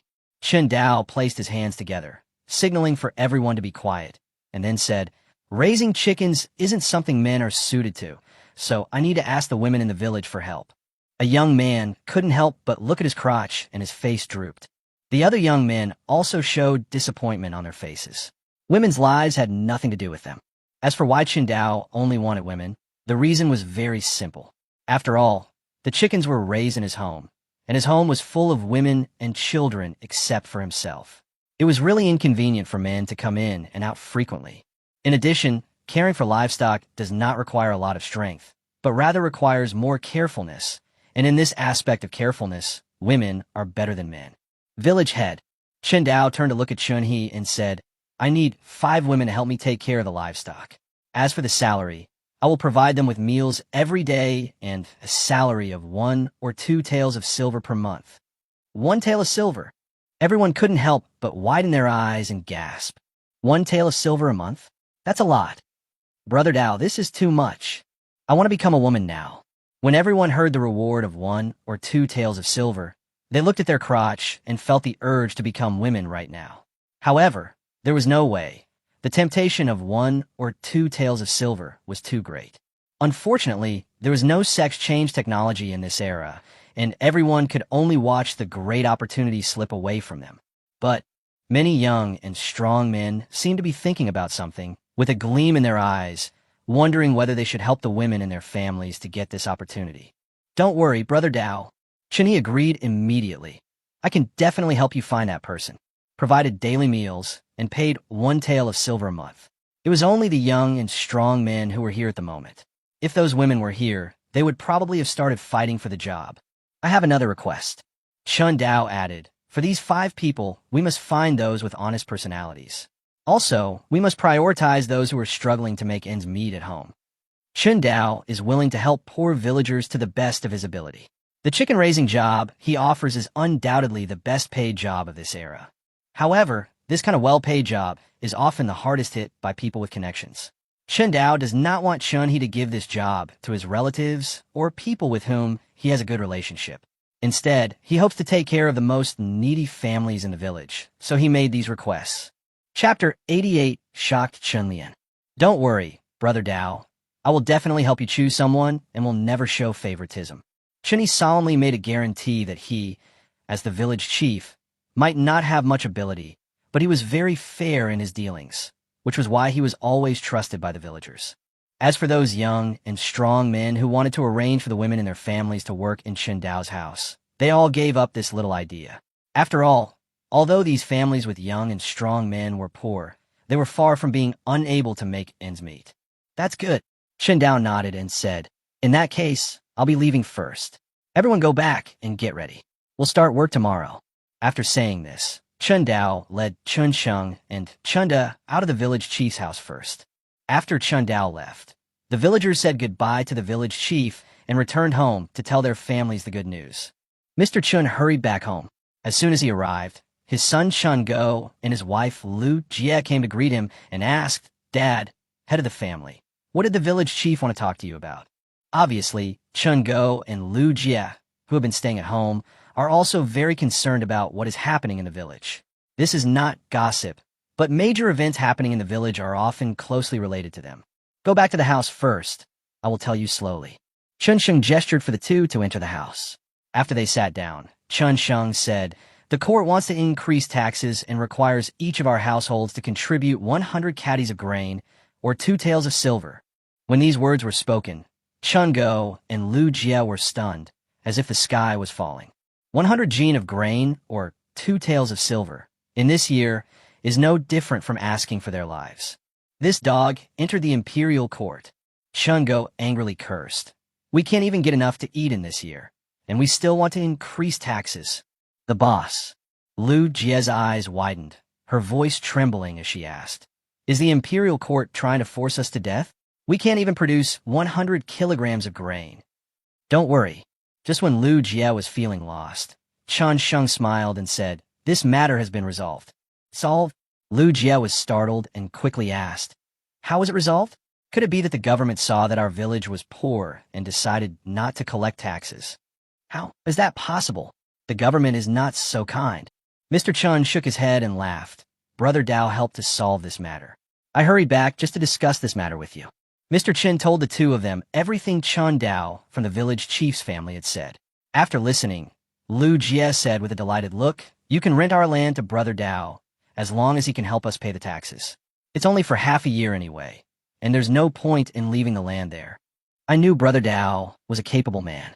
Chen Go said with a look of admiration. He is 2 years older than Chun Dao, but in his heart, Chun Dao, who can make his family live such a good life and even treat the whole village to steamed buns, is the person he admires most. Brother Dao is indeed capable. Mr. Chen also sighed. Everyone in the village, even the village chief, can't do anything about paying the tax this time. Only Dao Ger, without blinking an eye, said he could help the whole village pay the tax.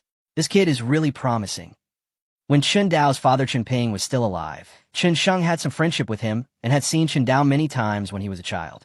At that time, Chen Dao was just a little kid who didn't know much. Who would have thought that in the blink of an eye, that young boy would become the head of the family, and he was so capable that he could help the entire village collect hundreds of taels of tax without blinking an eye. By the way, boss, Lu Jie's eyes suddenly turned and she asked, do you think I can go for that chicken farming job that Chen Dao mentioned? No. Mr. Chen shook his head and said, Brother Dao said that priority will be given to those who can't afford to eat at home. It will definitely not be your turn. Although Chun Sheng's family is poor, they're not so poor that they can't even afford to eat. There are many families that live worse off than theirs. Given the character of the village chief Chun He, it would definitely not be their turn to raise chickens. All right. Lu Jie nodded somewhat disappointedly, but then she changed her mind and became happy again. It doesn't matter if I lose my job raising chickens. We can help Brother Dao plow the land and definitely have enough to eat. Right. Chen Go nodded and said, Brother Dao has always been generous. If we help him with his work, we will definitely be able to eat our fill. Maybe we can even have some steamed buns. Chen Go has always missed the taste of steamed buns. Ever since he ate steamed buns, This soft, sweet, and fragrant food has become his greatest yearning. At Chun Lian's home, Chun Lian, who was drawing water from the well, suddenly heard a knock on the door. "Here I come." Chun Lian put down the bucket and opened the gate to the front yard. "Xiao Lian, is your grandma at home?" Village Chief Chun, he stood outside the door with a smile. Chun Lian was a little surprised and asked, "Village Chief, why are you here?" Chun Lian knew that the village chief had called a meeting of all the young and strong people in the village, but there were no male children in her family, and her grandmother was too old to move around easily, so she was unable to attend. "I'm here to tell you something good. Why don't you invite me in to sit down?" Chun said with a smile. "Village Chief, come in quickly." Chun Lian hurriedly welcomed Chun He into the house, and in order to avoid suspicion, she also called her grandmother, He Shuehua, to the living room. "Grandma He, are you feeling well recently?" When Chun He saw He Shuehua, he hurriedly greeted her. People in this era are extremely respectful to the elderly. Even though Chun He is the village chief, he must be polite to elderly people like He Shuehua. Not bad. He Shuehua was in her 50s, but still in good health. She nodded gently and then asked, "Xiao He, what brings you to our house?" "I have something happy to tell you." Village Chief Chun, he told Chen Dao that he was looking for someone to help raise chickens. After hearing this, He Shuehua and Chun Lian were both stunned. They seemed to have never expected that such a great thing would happen to them. The job provided food and a salary of 1 or 2 taels of silver per month. This good thing made the two women feel as if they were in a dream. "Village Chief, are you kidding me?" Chun Lian asked in disbelief. 1 tael of silver a month? Even if the strongest young man in the village went to the city to work, he couldn't earn so much money, right? And for her, a woman, to get such a job is like pie in the sky. "How could I joke with you?" Chinny still had that smile on his face. Brother Dao said that for this job, priority will be given to those whose families can't afford to eat. "I thought that your family is in financial difficulty, Xiaolian, so I gave this job to you." After saying that, Chun, he reminded her again, "But Xiaolian, I want to remind you that when you go to work at Dao Joy's house, you must be careful and careful. Don't make any mistakes. Otherwise, if Dao Jur drives you back, I won't be able to do anything about it." Chapter 89 Great Joy. "Don't worry, Village Chief. I know the seriousness of this matter." Chun Lian nodded solemnly. This job was so precious. It was a great joy that it fell on her. How could she dare to take it lightly? Chun Lian had even made up her mind that after arriving at Dao Guer's house, she would work with all her might, so as to be worthy of this God-given job. "I'm glad you know." Chun then talked about the government's tax increase, and also mentioned Chen Dao's request. After hearing this, He Shuehua said without hesitation, "We can rent our land to Dao Gur, as long as he can help us pay the taxes." Chun Lian also nodded and had no objection to renting the land to Chen Dao. In fact, no one in the entire Qinjiao village would refuse this proposal. "It's freezing cold now, and it would be a waste to leave the land there. If I rent it to Chen Dao and get 2 taels of silver to pay taxes, only a fool would refuse." "Okay, then I'll leave first." When Chun stood up to leave, he reminded her, "Grandma, if you can still work, you can go to the fields with me tomorrow. This way, we can have some food and save some food at home." After saying that, Chun politely declined Chun Lian's invitation to stay for a drink, left Chun Lian's house, and went to inform other people in the village. After the village chief left, Chun Lian and He Shuehua looked at each other and could see joy in each other's eyes. The village chief had indeed not lied to them. What he brought them was indeed great news. A job that would allow them to have enough food to eat and earn a couple of taels of silver a month.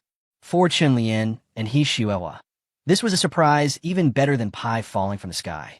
After all, the pie that falls from the sky will be eaten up sooner or later, but the job provided by Chun Dao can ensure that one has enough to eat every day and can also get 1 or 2 taels of silver every month. Xiao Yan, He Shuehua solemnly warned, "When you go to Dao Joy's house, you must do your job well. Don't lose this precious job because of laziness." "Don't worry, Grandma. I will work hard."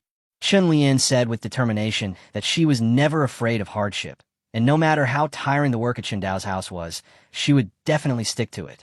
At Chen Dao's home, Chen Dao was looking at the wheat in front of him. These wheats were the winter wheat crops that Chen Dao had specifically asked Wuhan to bring when Wuhan came here last time. At this moment, Chen Dao, staring at the winter wheat, had advanced information about the winter wheat in his eyes. Xiaoguo winter wheat features cold resistance, yield 200 to 300 gene per mu. Winter wheat advancement, Route 1. Soak in the juice of elm grass for 3 days to advance to elm wheat. Features of Yumai wheat. It likes heat and has an annual yield of 500 to 600 gene per mu. Winter wheat advancement route 2. Soak in dongming grass juice for 3 days to advance to cold-resistant wheat. Features of cold-resistant wheat. Cold-resistant, can germinate and grow in severe cold environments of -10 to 15 degrees Celsius, with an annual yield of 200 to 400 kilograms per mu. Jade wheat and cold-resistant wheat. Looking at the advanced information in front of him, Chun Dao's eyes flashed with thought. These two kinds of wheat have their own advantages. Jade wheat is a high-yield variety, but it prefers a warm environment. The yield of cold-resistant wheat is similar to that of winter wheat, but it is more cold-resistant. If planted in spring and summer, Chun Dao will definitely choose advanced jade wheat. After all, high yield is king. But the weather will not change because of human will. It is freezing cold today, and the only choice Chun Dao has is the cold-resistant wheat variety. Fortunately, the material for upgrading cold-resistant wheat, the cave grass, is not difficult to find. Chun Dao said to himself that Dongmingko is similar to Jixingkeo. They are both medicinal herbs that can be found everywhere in the mountains. Many villagers even have them in their homes because their smell is extremely irritating and can drive away wild animals and mosquitoes. As early as several days ago, Chun Dao had collected a lot of dongming grass. Now he took out the dongming grass, crushed it, squeezed out the juice, mixed the juice of the dongming grass with clean water, and poured it into a large wooden barrel, and then soaked all the winter wheat seeds in it, waiting for the winter wheat to advance. Just wait for the advancement in 3 days. After doing all this, Chun Dao returned to the house and had dinner with his family. Then he lay down on the bed, closed his eyes, and fell asleep. The next day, Chun Lian woke up as soon as the sky brightened. After going into the kitchen to prepare breakfast for her grandmother, Chun Lian wrapped her clothes tightly, walked out of the house, and walked towards Chun Dao's house in the cold wind. Arriving at Chun Dao's door, he saw 4 women already waiting outside. Upon seeing Chun Lian approach, a burly woman stepped forward and said, "Xiao Yin is here?" Chun Lian looked up at the woman and recognized her identity. "Aunt Wu, good morning." Aunt Wu's name is Wu Yun. She is a widow in the village. She married to Qingjia village. Not long after she gave birth to a child, her husband passed away, leaving Aunt Wu alone to raise the child with great difficulty. In that era, it was undoubtedly extremely difficult for a woman to raise a child alone. Therefore, Aunt Wu's family had always been in a very difficult situation. It was only because her deceased husband left her a few acres of land that her family would have gone bankrupt long ago. In fact, it's not just Aunt Wu. The 3 women around her are the same. They all have lost their young and strong family members, and their lives are very difficult. It is precisely because of this that Chun He chose them. "Good morning, Xiaoyan." The other 3 women also greeted Chun Lian, their faces full of joy. When a village chief came to their house to inform them yesterday, they even felt unbelievable. They really couldn't believe that such a good thing would fall on their heads. After confirming it again and again, they finally felt relieved. And after being relieved, great joy follows. A job that provides meals and pays 1 or 2 taels of silver every month is definitely a great joy for them. When they lie in bed at night, they fall asleep with a smile on their faces. Even in their dreams, the smiles on their faces never fade. In the morning, they woke up early, fearing that they would be late, and braved the cold morning wind to wait in front of Chun Dao's house. This Dao brother is such a good man. A woman named Sun Jie couldn't help but sigh. In this season, every household can hardly store away all their food. Only Dao Guer is willing to treat the whole village to steamed buns and take care of widows like us. Yes, another woman named Qianyu echoed. I heard from others that Dao Guer personally told the village chief to take care of people like us who are in financial difficulty.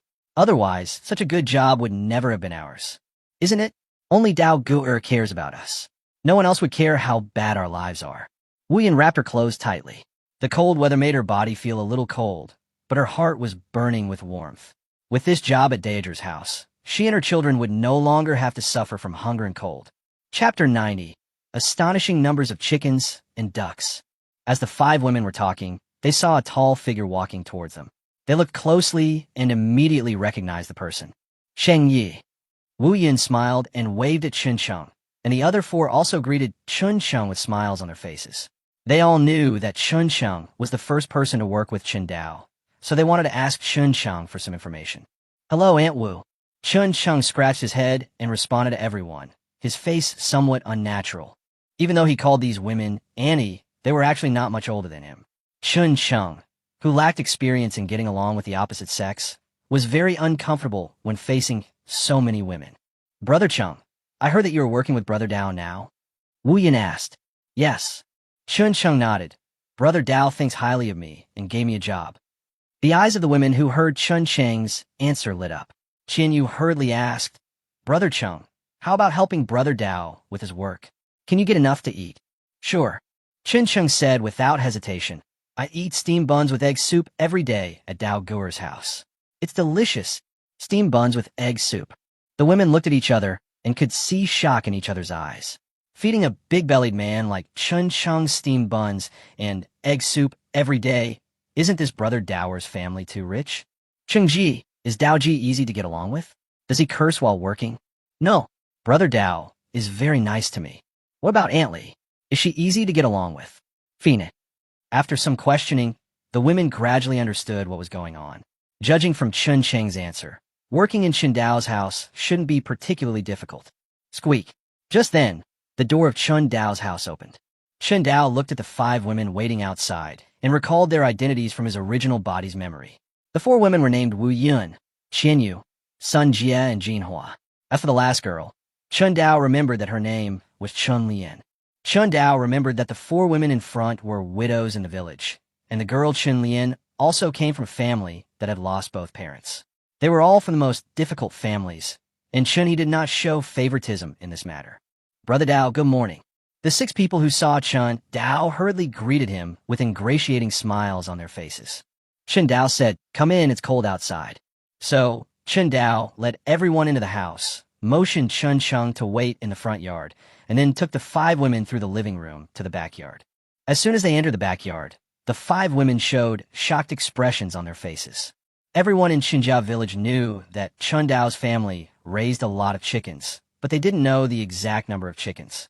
They could only vaguely guess that there were quite a few.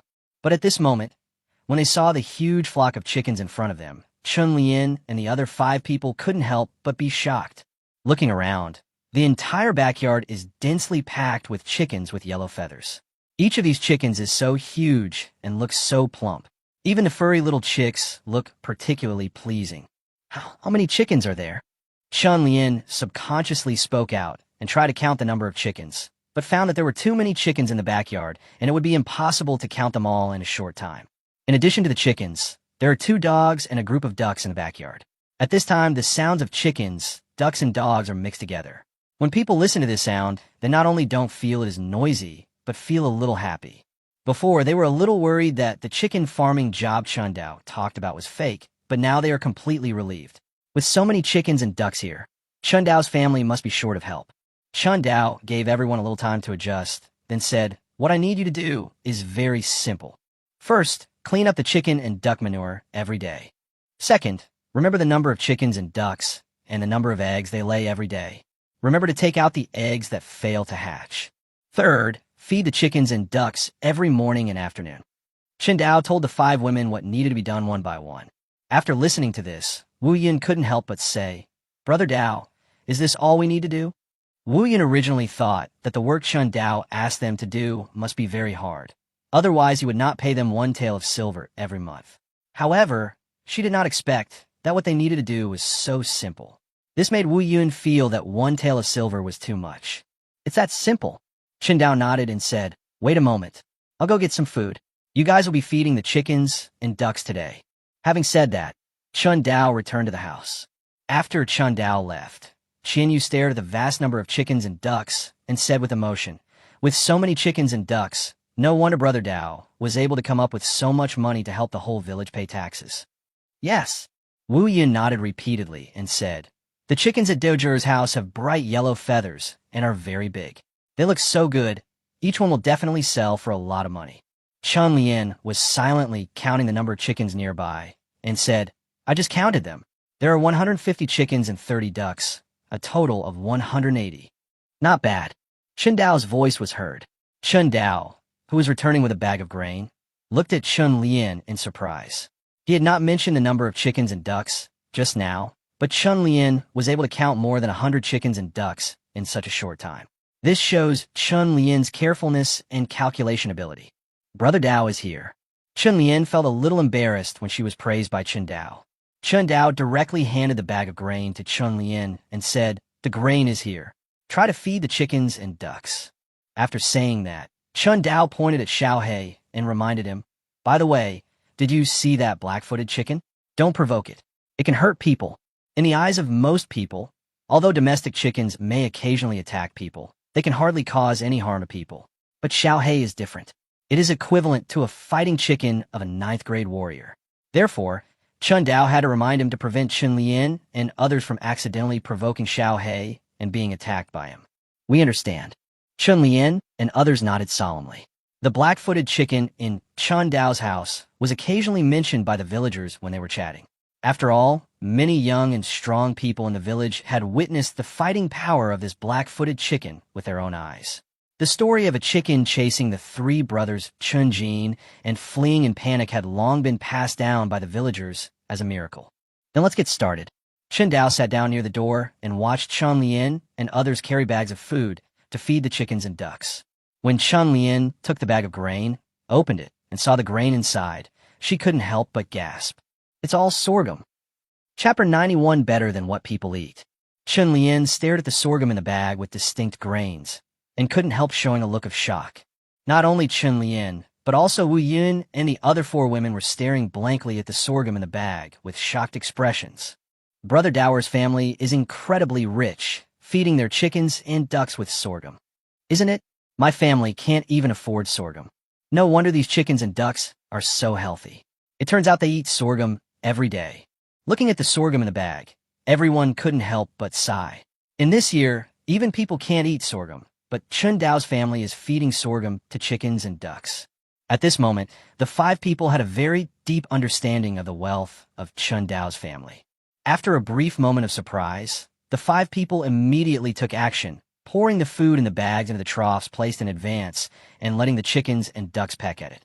After seeing that they weren't attacked by the chickens or the two summer dogs, Chun Dao felt relieved and said to them, "After the chickens and ducks have finished eating, you can start cleaning up the excrement." Chun Dao had just finished speaking when Ding Xiaohua came over with a rice bucket and said, "Brother Dao, this is the breakfast you asked me to bring." "Sorry to bother you, Sister Ding. What's the trouble?" Ding Xiaohua waved her hand, put down the rice bucket, and returned to the kitchen to work. Chun Dao waved at Chun Lian and the others and said, "Don't be busy yet. Come and have dinner." When Chun Lian and others heard about eating, their eyes lit up and they hurried to the rice bucket. Smelling the aroma of food wafting from the rice bucket, they couldn't help swallowing their saliva. Chun Dao took in everyone's performance and directly lifted the cloth covering the rice bucket, revealing the plump steamed buns inside the bucket. It's steamed buns. As the cloth was removed, the unique aroma of steamed buns emanated, and Chun Lian and the others couldn't help but feel a little hungrier. "Let's eat." Chun Dao directly grabbed a steamed bun and handed it to Chun Lian.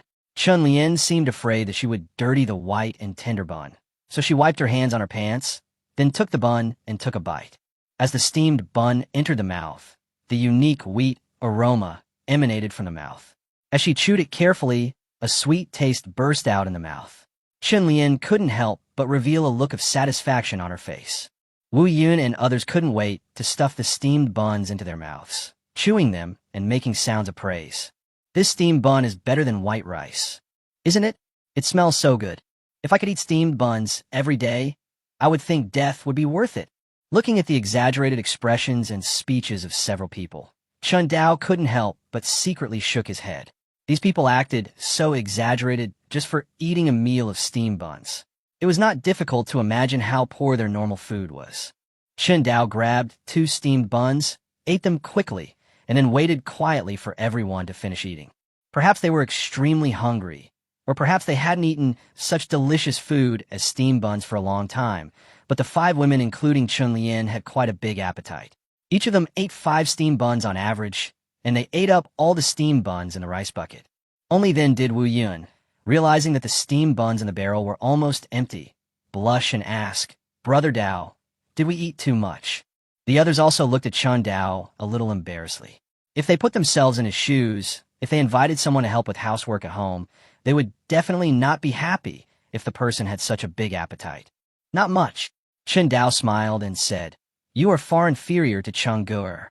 Chung Gur can eat 10 steam buns and drink 2 bowls of egg drop soup by himself." After that, Chun Dao continued, "Okay, let's get to work after dinner and clean up the chicken and duck manure in the backyard." After saying that, Chun Dao picked up the wooden barrel and left the backyard. He was not worried that Chun Lian and the others would steal chickens and ducks.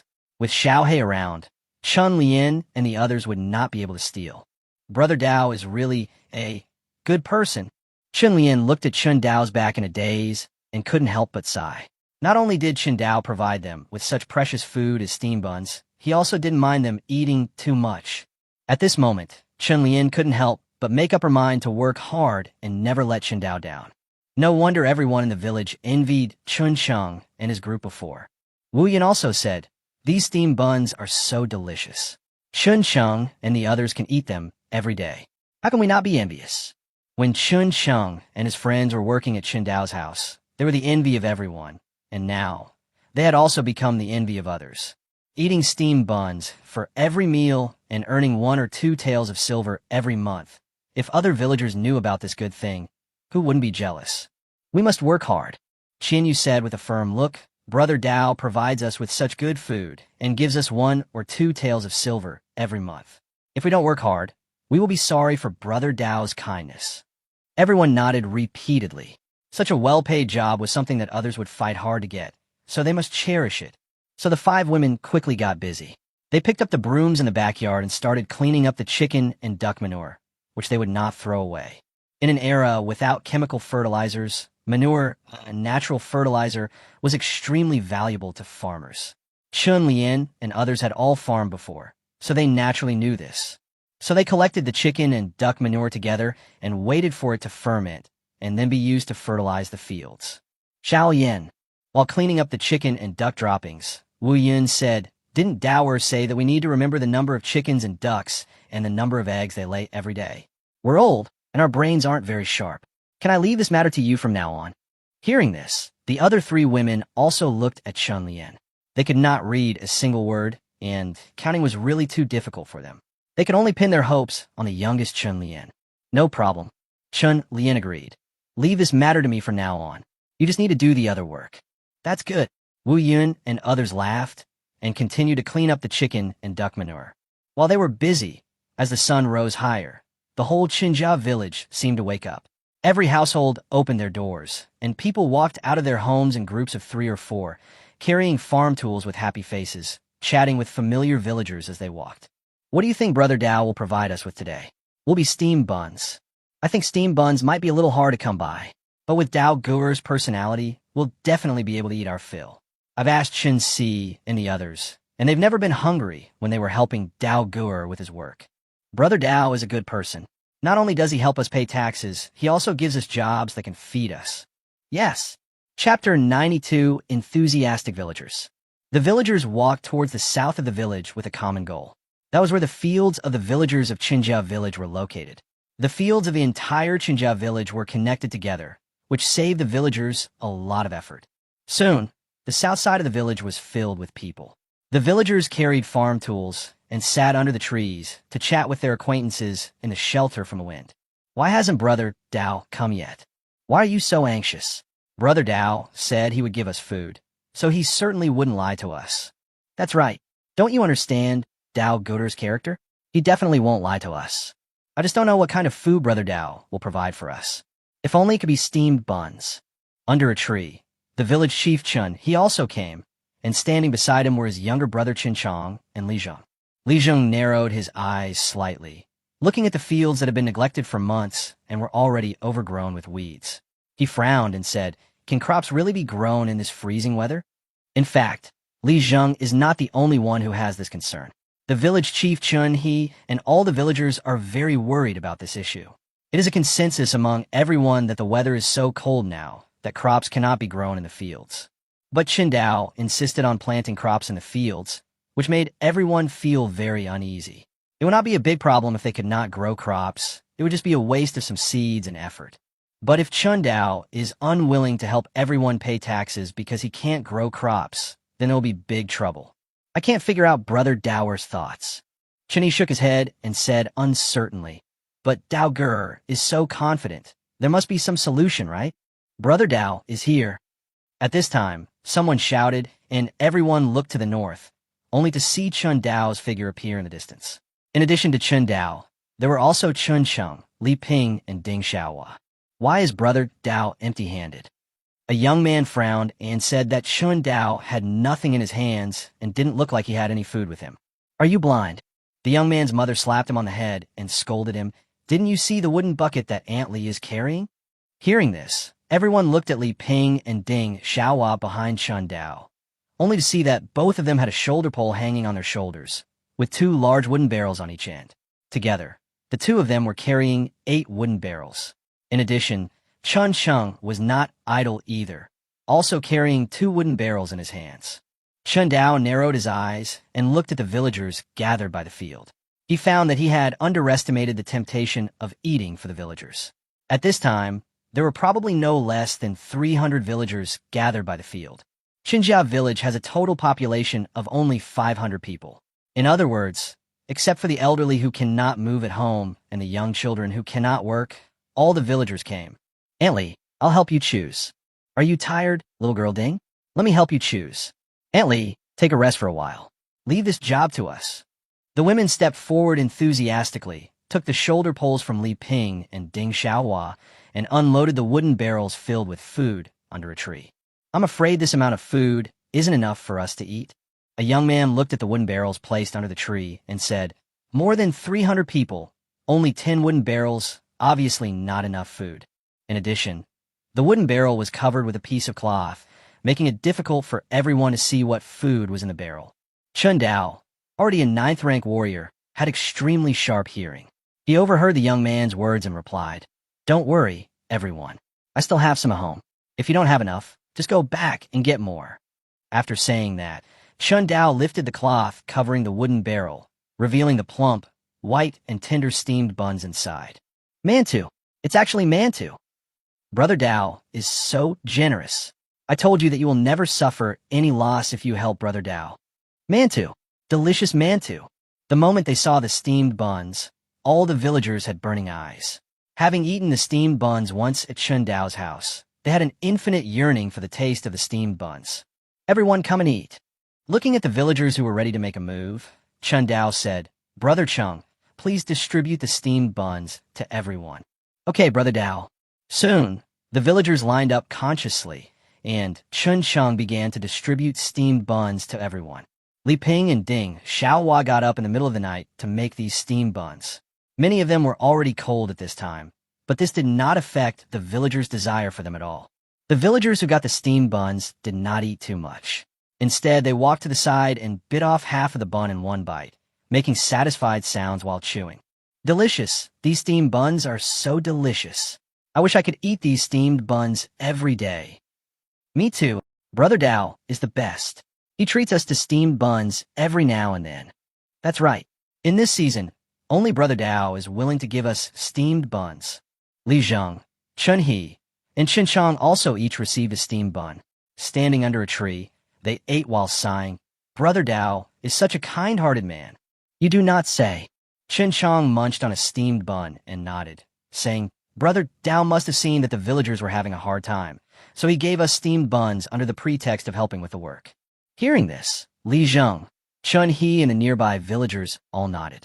Everyone saw how good Chun Dao was to them, and they also remembered Chun Dao's kindness in their hearts. As for the fact that Chun Dao asked them to help with the work, they didn't think there was anything wrong with it at all. Working was nothing more than consuming some energy, and energy could be restored after a good night's sleep. It was not worth anything at all. Mother, seeing that the steamed buns in the 10 wooden barrels were almost empty, Chun Dao said to Li Ping, take some people back and bring back some more steamed buns. Obviously, Chun Dao made more steamed buns at home. He had known for a long time that all the villagers had big appetites, so he informed Li Ping in advance to make more. There were still many steamed buns at home, but he didn't bring them all at once. Become. Li Ping nodded and was about to go home with Ding Xiaohua, but the women nearby who heard the noise followed them. "Aunt Lee, let me help you." "I'll help too. I've already eaten the steamed buns, so I can help now." The women enthusiastically surrounded Li Ping and Ding Xiaohua and walked towards Chun Dao's house together. Chun Dao was looking at the villagers who were eating steamed buns, with a complicated look on his face. Whenever he saw the happy expressions on the villagers' faces when they ate the steamed buns, Chun Dao always had an indescribable sense of accomplishment in his heart, which was a feeling that Chun Dao had never experienced in his previous life. Chapter 93, I Can Eat 15. More than a quarter of an hour later, Li Ping and the women in the village returned with 20 rice buckets. Looking at the plump steamed buns in the buckets, everyone present couldn't help but salivate. The aroma of these steamed buns can be smelled from 3 miles away. Isn't it? It smells so good. I feel like I could eat 5 of them. 5 is too few. I can eat 10. I have 15. While boasting, everyone came forward happily to receive the steamed buns.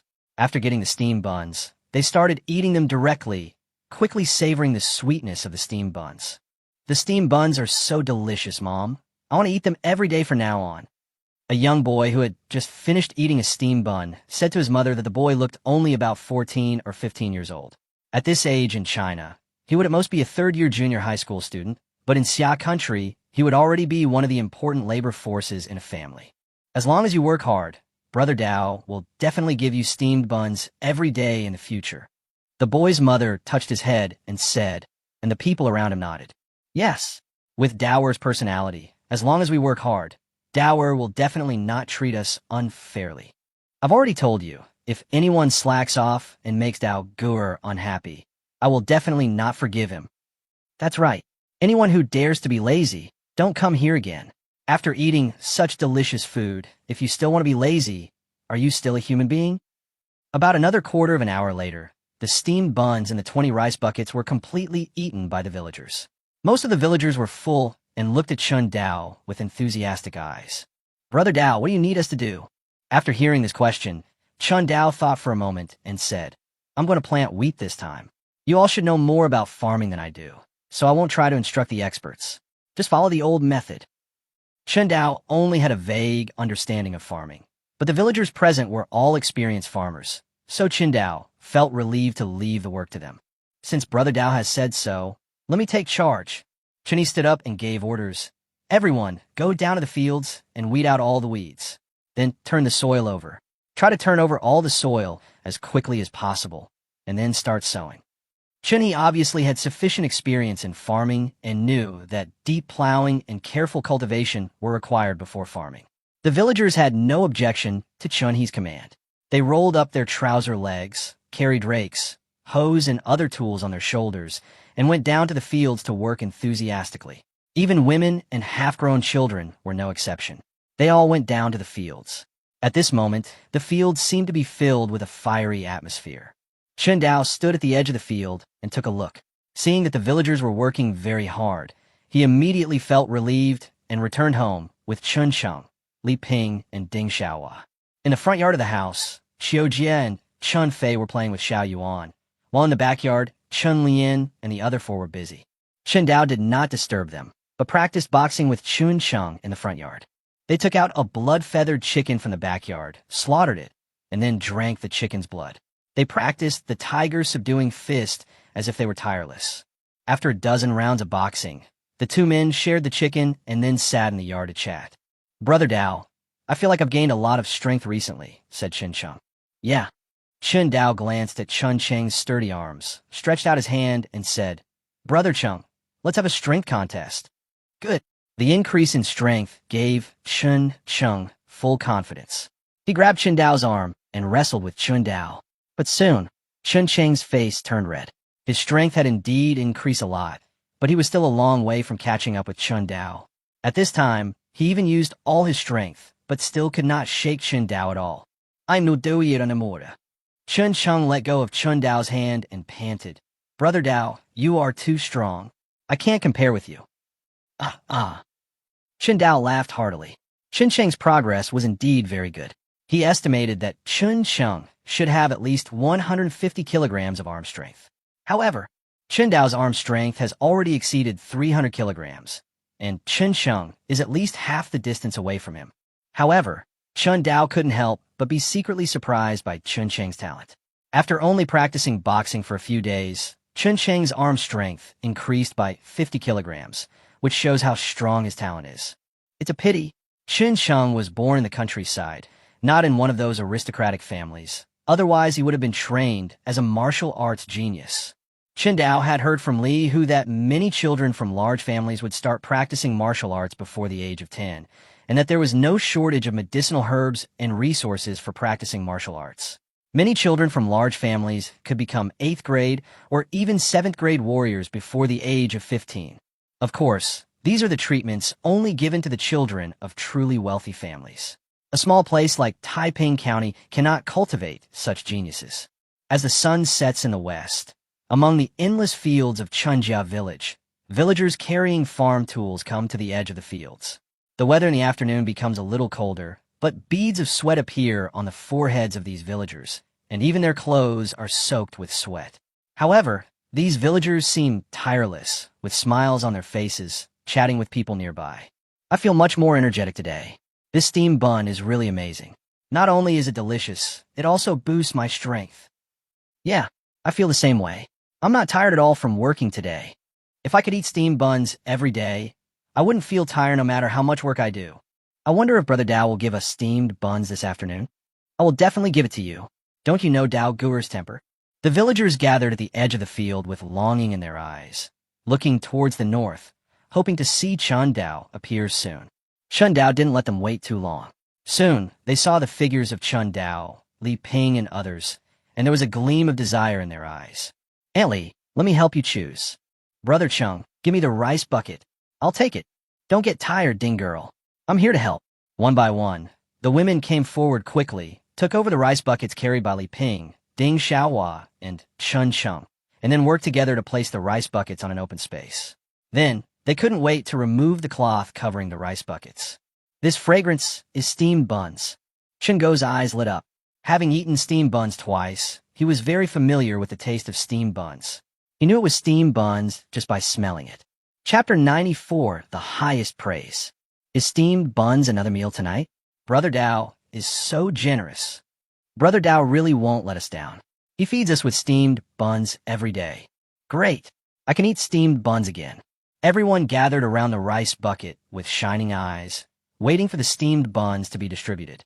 Chun Dao didn't intend to keep everyone waiting any longer. He first gestured to Chun Cheng to distribute steamed buns to everyone, and then said, "Everyone, listen to me for a few words." As soon as Chun Dao said this, the scene immediately became quiet. The villagers didn't even rush to eat the steamed buns they had received. Instead, they pricked up their ears and waited quietly for Chun Dao to speak. It's a bit troublesome to bring food to the fields every day. Chun Dao said, "Let's change the way we do things.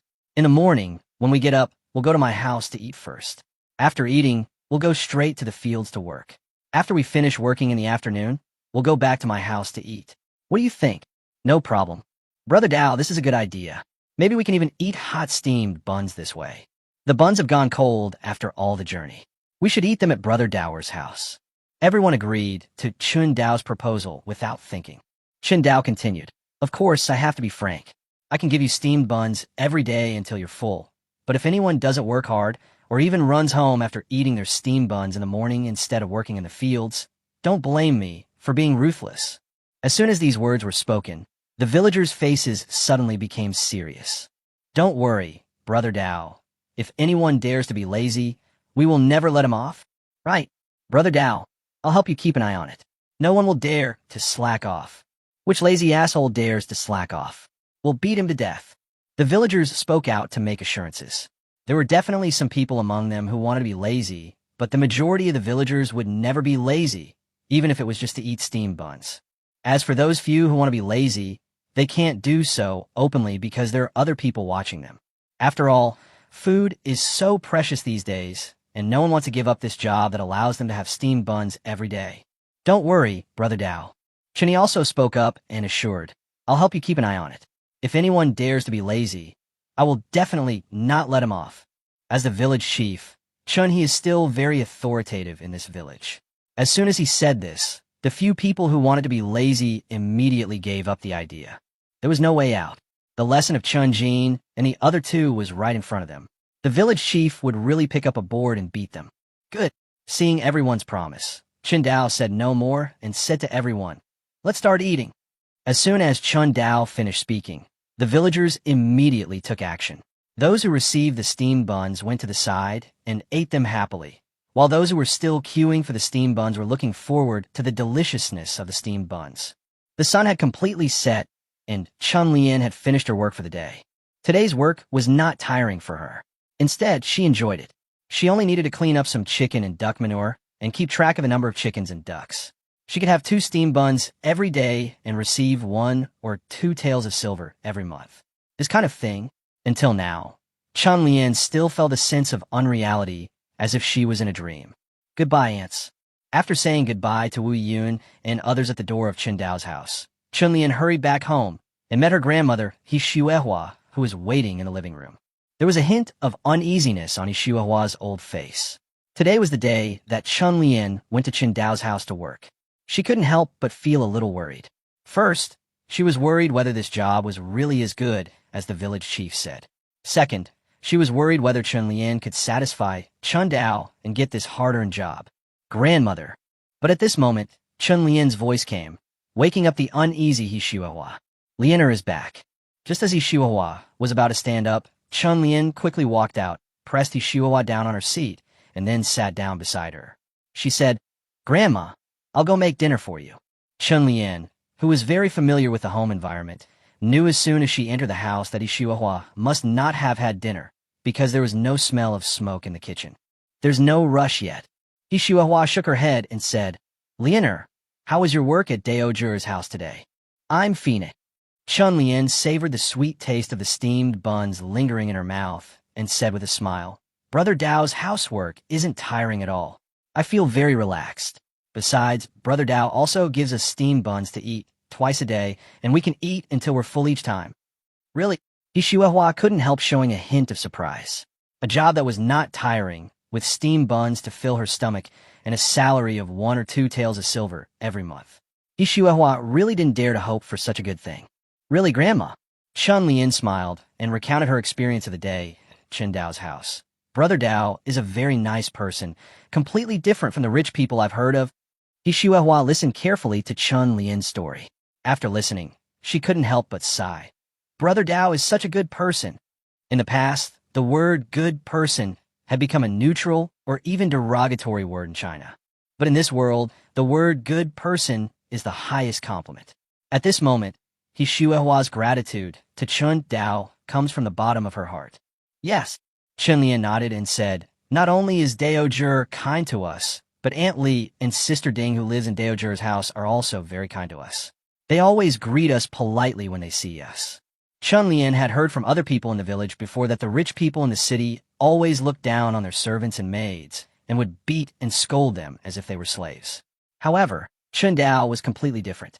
He treated them as if they were truly equals, without any condescending attitude at all. "That's good." He Shuehua was completely relieved. "Lianer, you must work hard, okay? You must not lose this job." This job was incredibly important to this family of only an old man and a young girl. They didn't have much food left, and even if they saved on food every day, they could only last about half a month. With this job, Chun Lian could eat her fill at Chun Dao's house, which would allow her to survive for a month. If Chun Lian lost this job, then this family will be completely out of food in half a month. What awaits them then is either to shamelessly go out to borrow food or to starve to death at home. "Graham, I know." Chun Lian smiled and said, "Let me tell you, Dao Zhi's chickens are very well raised. Every chicken has yellow feathers and looks very good." Chun Lian told He Shuehua about her work at Chun Dao's house in detail. He Shuehua listened quietly, responding from time to time, without any impatience on her face. When the sun rose, an array of light appeared on the horizon. Wuhan woke up. After greeting his wife Zhangya, he opened the door of his house. As soon as the door opened, Wuhan saw the 3 Zhongming brothers and a dozen strong young men waiting outside. As the number of trips to Qinjia village increased, Wuhan earned more money, and the number of people in his caravan also increased significantly. He hired more than 10 people as guards to prevent any danger outside the city. "Is everyone here?" Wu Han looked at the people outside the door, welcomed them into the house, and said, "Today's shipment is quite large, so please help out." "No problem." Everyone agreed immediately. Wu Han paid them a lot of money, so they were naturally willing to do more. "Okay, then have dinner at my house first, and then we'll set off." A quarter of an hour later, Zhangya, who was busy in the kitchen, prepared breakfast. After everyone quickly finished breakfast, they drove the donkey cart away from Wu Han's house. It is worth mentioning that Wu Han's donkey cart has increased from 1 to 3. As the number of visits to Qinjia village increased, the amount of food requested by Chun Dao also increased. The previous 1 donkey cart was no longer enough, so Wu Han had to add 2. After driving the donkey cart to a nearby grain store, Wu Han bought 2,500 kilograms of flour, put the flour on the donkey cart, and drove the donkey cart out of the city with everyone else. Perhaps because there were more guards, or perhaps because they were traveling in and out of the city more often, Zhang Ming, walking along the official road, was no longer as nervous. Instead, he smiled and said, "Brother-in-law, why does Chun Dao need so much food? There are only a few people in his family, and they buy thousands of kilograms of food every time. Can they eat it all? Let's not talk about Brother Chun anymore." Wu Han has always known that Chun Dao has a secret, but he has no intention of delving into it. In his opinion, it is enough for Chun Dao to hand over the white feather chicken business to him. Wu Han could earn at least 2 taels of silver from selling a white feather chicken. Faced with such a huge profit, Wu Han simply didn't bother to dig into Chun Dao's secrets. Isn't it better to just make money peacefully? Why bother with so much?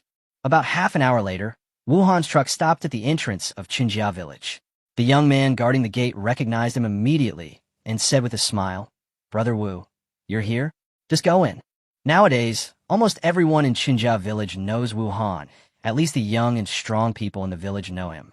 They all knew that Wu Han was a businessman who did business with Chun Dao, so the young and strong men guarding the village entrance generally would not stop Wu Han from entering the village.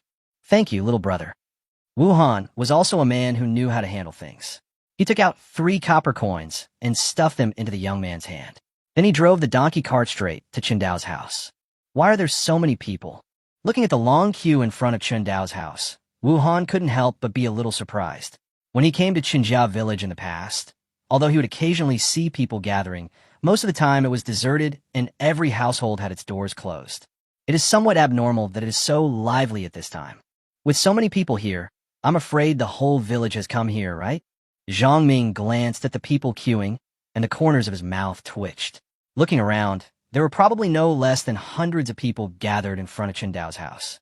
Looking at the scale of Qinjia village, it was estimated that there were only a few hundred people. It was not an exaggeration to say that the whole village had come. Ask someone. Wu Han jumped off the donkey cart and walked to the end of the team. He asked the young man, "Young man, what are you doing?" The young man was called a young man, but in fact he was just a boy. He was none other than Chen Go, who was guarding the entrance of Qinjia village when Wu Han first came to it. Chen Go got up a little late today, so he was at the end of the line. He was inevitably a little unhappy, but he didn't vent his anger on Wu Han. Instead, he said, "It's Brother Wu." Brother Wu is what Chun Dao calls Wu Han. Many people in Qinjia village also like to follow Chun Dao and call Wu Han Brother Wu. "We came to Brother Dao's house to get some steamed buns." Chen Go answered the doubts in Wu Han and others' minds. However, after Chen Go said this, Wu Han and others became even more confused. Can a whole village get steamed buns to eat? A young man in Wu Han's team couldn't help but ask. Not the whole village either. Chen Go shook his head, and before Wu Han and the others could react, he continued, "But it's almost the entire village. Except for the elderly who can't move and the children who can't work, everyone else can come to Daojur's house to get steamed buns." A big exclamation mark flashed through the minds of Wu Han and others. "Please give the whole village steamed buns." "Damn, how much does this day cost?" This old man, Zhang Ming, couldn't help but ask. "You're not kidding us, are you? In this day and age, where can you find such a kind-hearted person?" It wasn't that Zhang Ming didn't trust Chen Go, but what he said was too shocking. In this year, the price of grain was almost sky-high, and even the landlords in the city had to tighten their belts. But at this time, Chen Go told him that someone generously treated the whole village to steamed buns. Zhang Ming really couldn't believe this. "Why would I lie to you?" Chen Go rolled his eyes at Zhang Ming and said, "Brother Dao isn't a great man. He's the best person in our village. If it weren't for Brother Dao, Who knows how many people in the village would be starving? Seeing Chun Go's affirmative words, Wu Han and others looked at each other in surprise. Judging from Chun Go's performance, the fact that Chun Dao invited the whole village to eat steamed buns was indeed true. This could not help but shock Wu Han and others. At this time, there were probably no less than 300 people queuing in front of Chun Dao's house, inviting 300 people to eat steamed buns. Wu Han and others really didn't know how to comment on this behavior, but they had a deeper understanding of Chun Dao's wealth. I won't talk to you anymore. It's my turn to get the steamed buns. Chun Go did not say much to Wu Han and the others. Seeing that the number of people in the queue was getting smaller and smaller, he hurried forward. Soon, he walked out of Chun Dao's house happily with a few steamed buns in his hands. While eating the steamed buns, he followed the crowd towards the south of the village. Wu Han noticed that most of the villagers heading south were carrying farm tools like hoes, as if they were going to plow the fields. Farming? Wu Han was even more confused. It was freezing cold, and no crops could be grown in the entire Qingzhou area. Why were these villagers going out to farm? And looking at the happy expressions on their faces, it seemed as if they could really grow crops in the fields. Chapter 96, A Great Act of Kindness. With a lot of doubts in his mind, Wu Han signaled Zhang Ming and others to wait outside, while he walked through the open gate and entered the front yard of Chun Dao's house. At this time, the front yard was bustling with activity. Li Ping, Chun Cheng, and the others, who had just distributed steamed buns, were packing up the rice buckets and other items. Chun Dao had nothing to do, so he immediately noticed Wu Han coming in and greeted him with a smile. Brother Wu is here. Brother Chun. Wu Han responded, looking at the rice bucket being carried into the house and the few remaining steamed buns inside, and said, What are you doing? Give breakfast to the villagers. Chun Dao replied, I hired some villagers to help me with the work, and the payment was 2 meals a day. Are those some villagers? The corners of Wu Han's mouth twitched. There were hundreds of villagers gathered at Chun Dao's house. Even the landlords or county magistrates in the city could not afford to hire so many people to work. As for the reward for 2 meals, Wu Han did not think that Chun Dao was stingy. Instead, he felt that Chun Dao was quite generous. He saw that Chun Dao gave those villagers steamed buns, which were not cheap. These days, there were people who could not eat everywhere. There were many people who were willing to work for a meal. Even a meal could marry a young girl. It was a great act of kindness for Chun Dao to give steamed buns to the villagers who helped him work. Brother Chun, are you asking the villagers to help you farm? Wu Han expressed his doubts. When he was outside, just now, he noticed that the villagers were carrying farm tools and looked like they were going to work in the fields. Yes. Chun Dao nodded and said, I've rented all the land in the village and plan to grow some crops on it. At this point, Chun Dao couldn't help but laugh. Brother Wu, maybe after a while, you can do some grain business with me. This? Wu Han opened his mouth, not knowing whether to say that Chun Dao was naive or that he thought too simply. In such weather, how could crops be grown in the fields? Could it be that Brother Chun was cheated by someone? Wu Han hurriedly said, Brother Chun, you've been tricked, haven't you? It's freezing cold right now. How can we grow food in Qingzhou? Don't worry, Brother Wu. Chun Dao smiled and said, The crops I planted this time are different from ordinary crops. I found the seeds in the vast mountains, and they can grow in severe cold weather.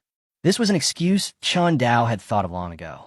As he began farming, he knew he could grow food in winter, and his ability to see the biological advancement paths was his biggest secret, so he couldn't tell anyone. Therefore, explaining the origin of the grain became Chun Dao's biggest problem. Fortunately, there was Kangmang Mountain. Kangmang Mountain was vast and boundless, and any strange things appearing there would only be surprising. Therefore, Kangmang Mountain became Chun Dao's best scapegoat. I see. A look of realization crossed Wu Han's face. The Kangmang Mountains were boundless, and the monsters and herbs within them were also endless. Although it was somewhat rare for Chun Dao to obtain unique grains from the Kangmang Mountains, it was an acceptable explanation after all. Then it seems that thanks to you, Brother Chun, I will become a grain merchant. Wu Han said half-jokingly, There will be a chance. Chun Dao nodded and asked Chun Cheng to call Chun Dao over. He then asked Wu Han, How much food did Brother Wu bring this time? A total of 2,500 kilograms. Wu Han replied, At your request, Brother Chun, I brought you all white flour this time. Wu Han frowned again and said, Brother Chun, the price of grain in the city has gone up again recently. flour has already risen to 21 per gene. It's gone up again. Chen Dao couldn't help but sigh. He had planned to farm because he had a premonition that grain prices would continue to rise. However, the price of grain had risen too fast. When he first bought flour, it was still 16 cents per caddy, which was already a price that ordinary people could not afford. He never thought it had risen by another 4 cents now. White flour that costs 21 per pound is something that even people with slightly better financial conditions would not dare to consume. I really hope that your grain seeds, Brother Chun, can really produce crops. Wu Han said, if your grain seeds, Brother Chun, can really produce crops in this kind of weather, as long as you spread these grain seeds, perhaps the people of Qingzhou will have a better life and the price of grain will be lower. Innocent. Chen Dao shook his head secretly. In his opinion, Wu Han's idea was too naive. He didn't mind spreading the cold-resistant wheat, but what use would it be even if it was spread? What caused the rising grain prices and the people's inability to eat enough was never the coal disaster, but the land annexation. The Xia Kingdom has been established for nearly 300 years. Over the years, most of the land in the hands of the people has been almost annexed by the big families.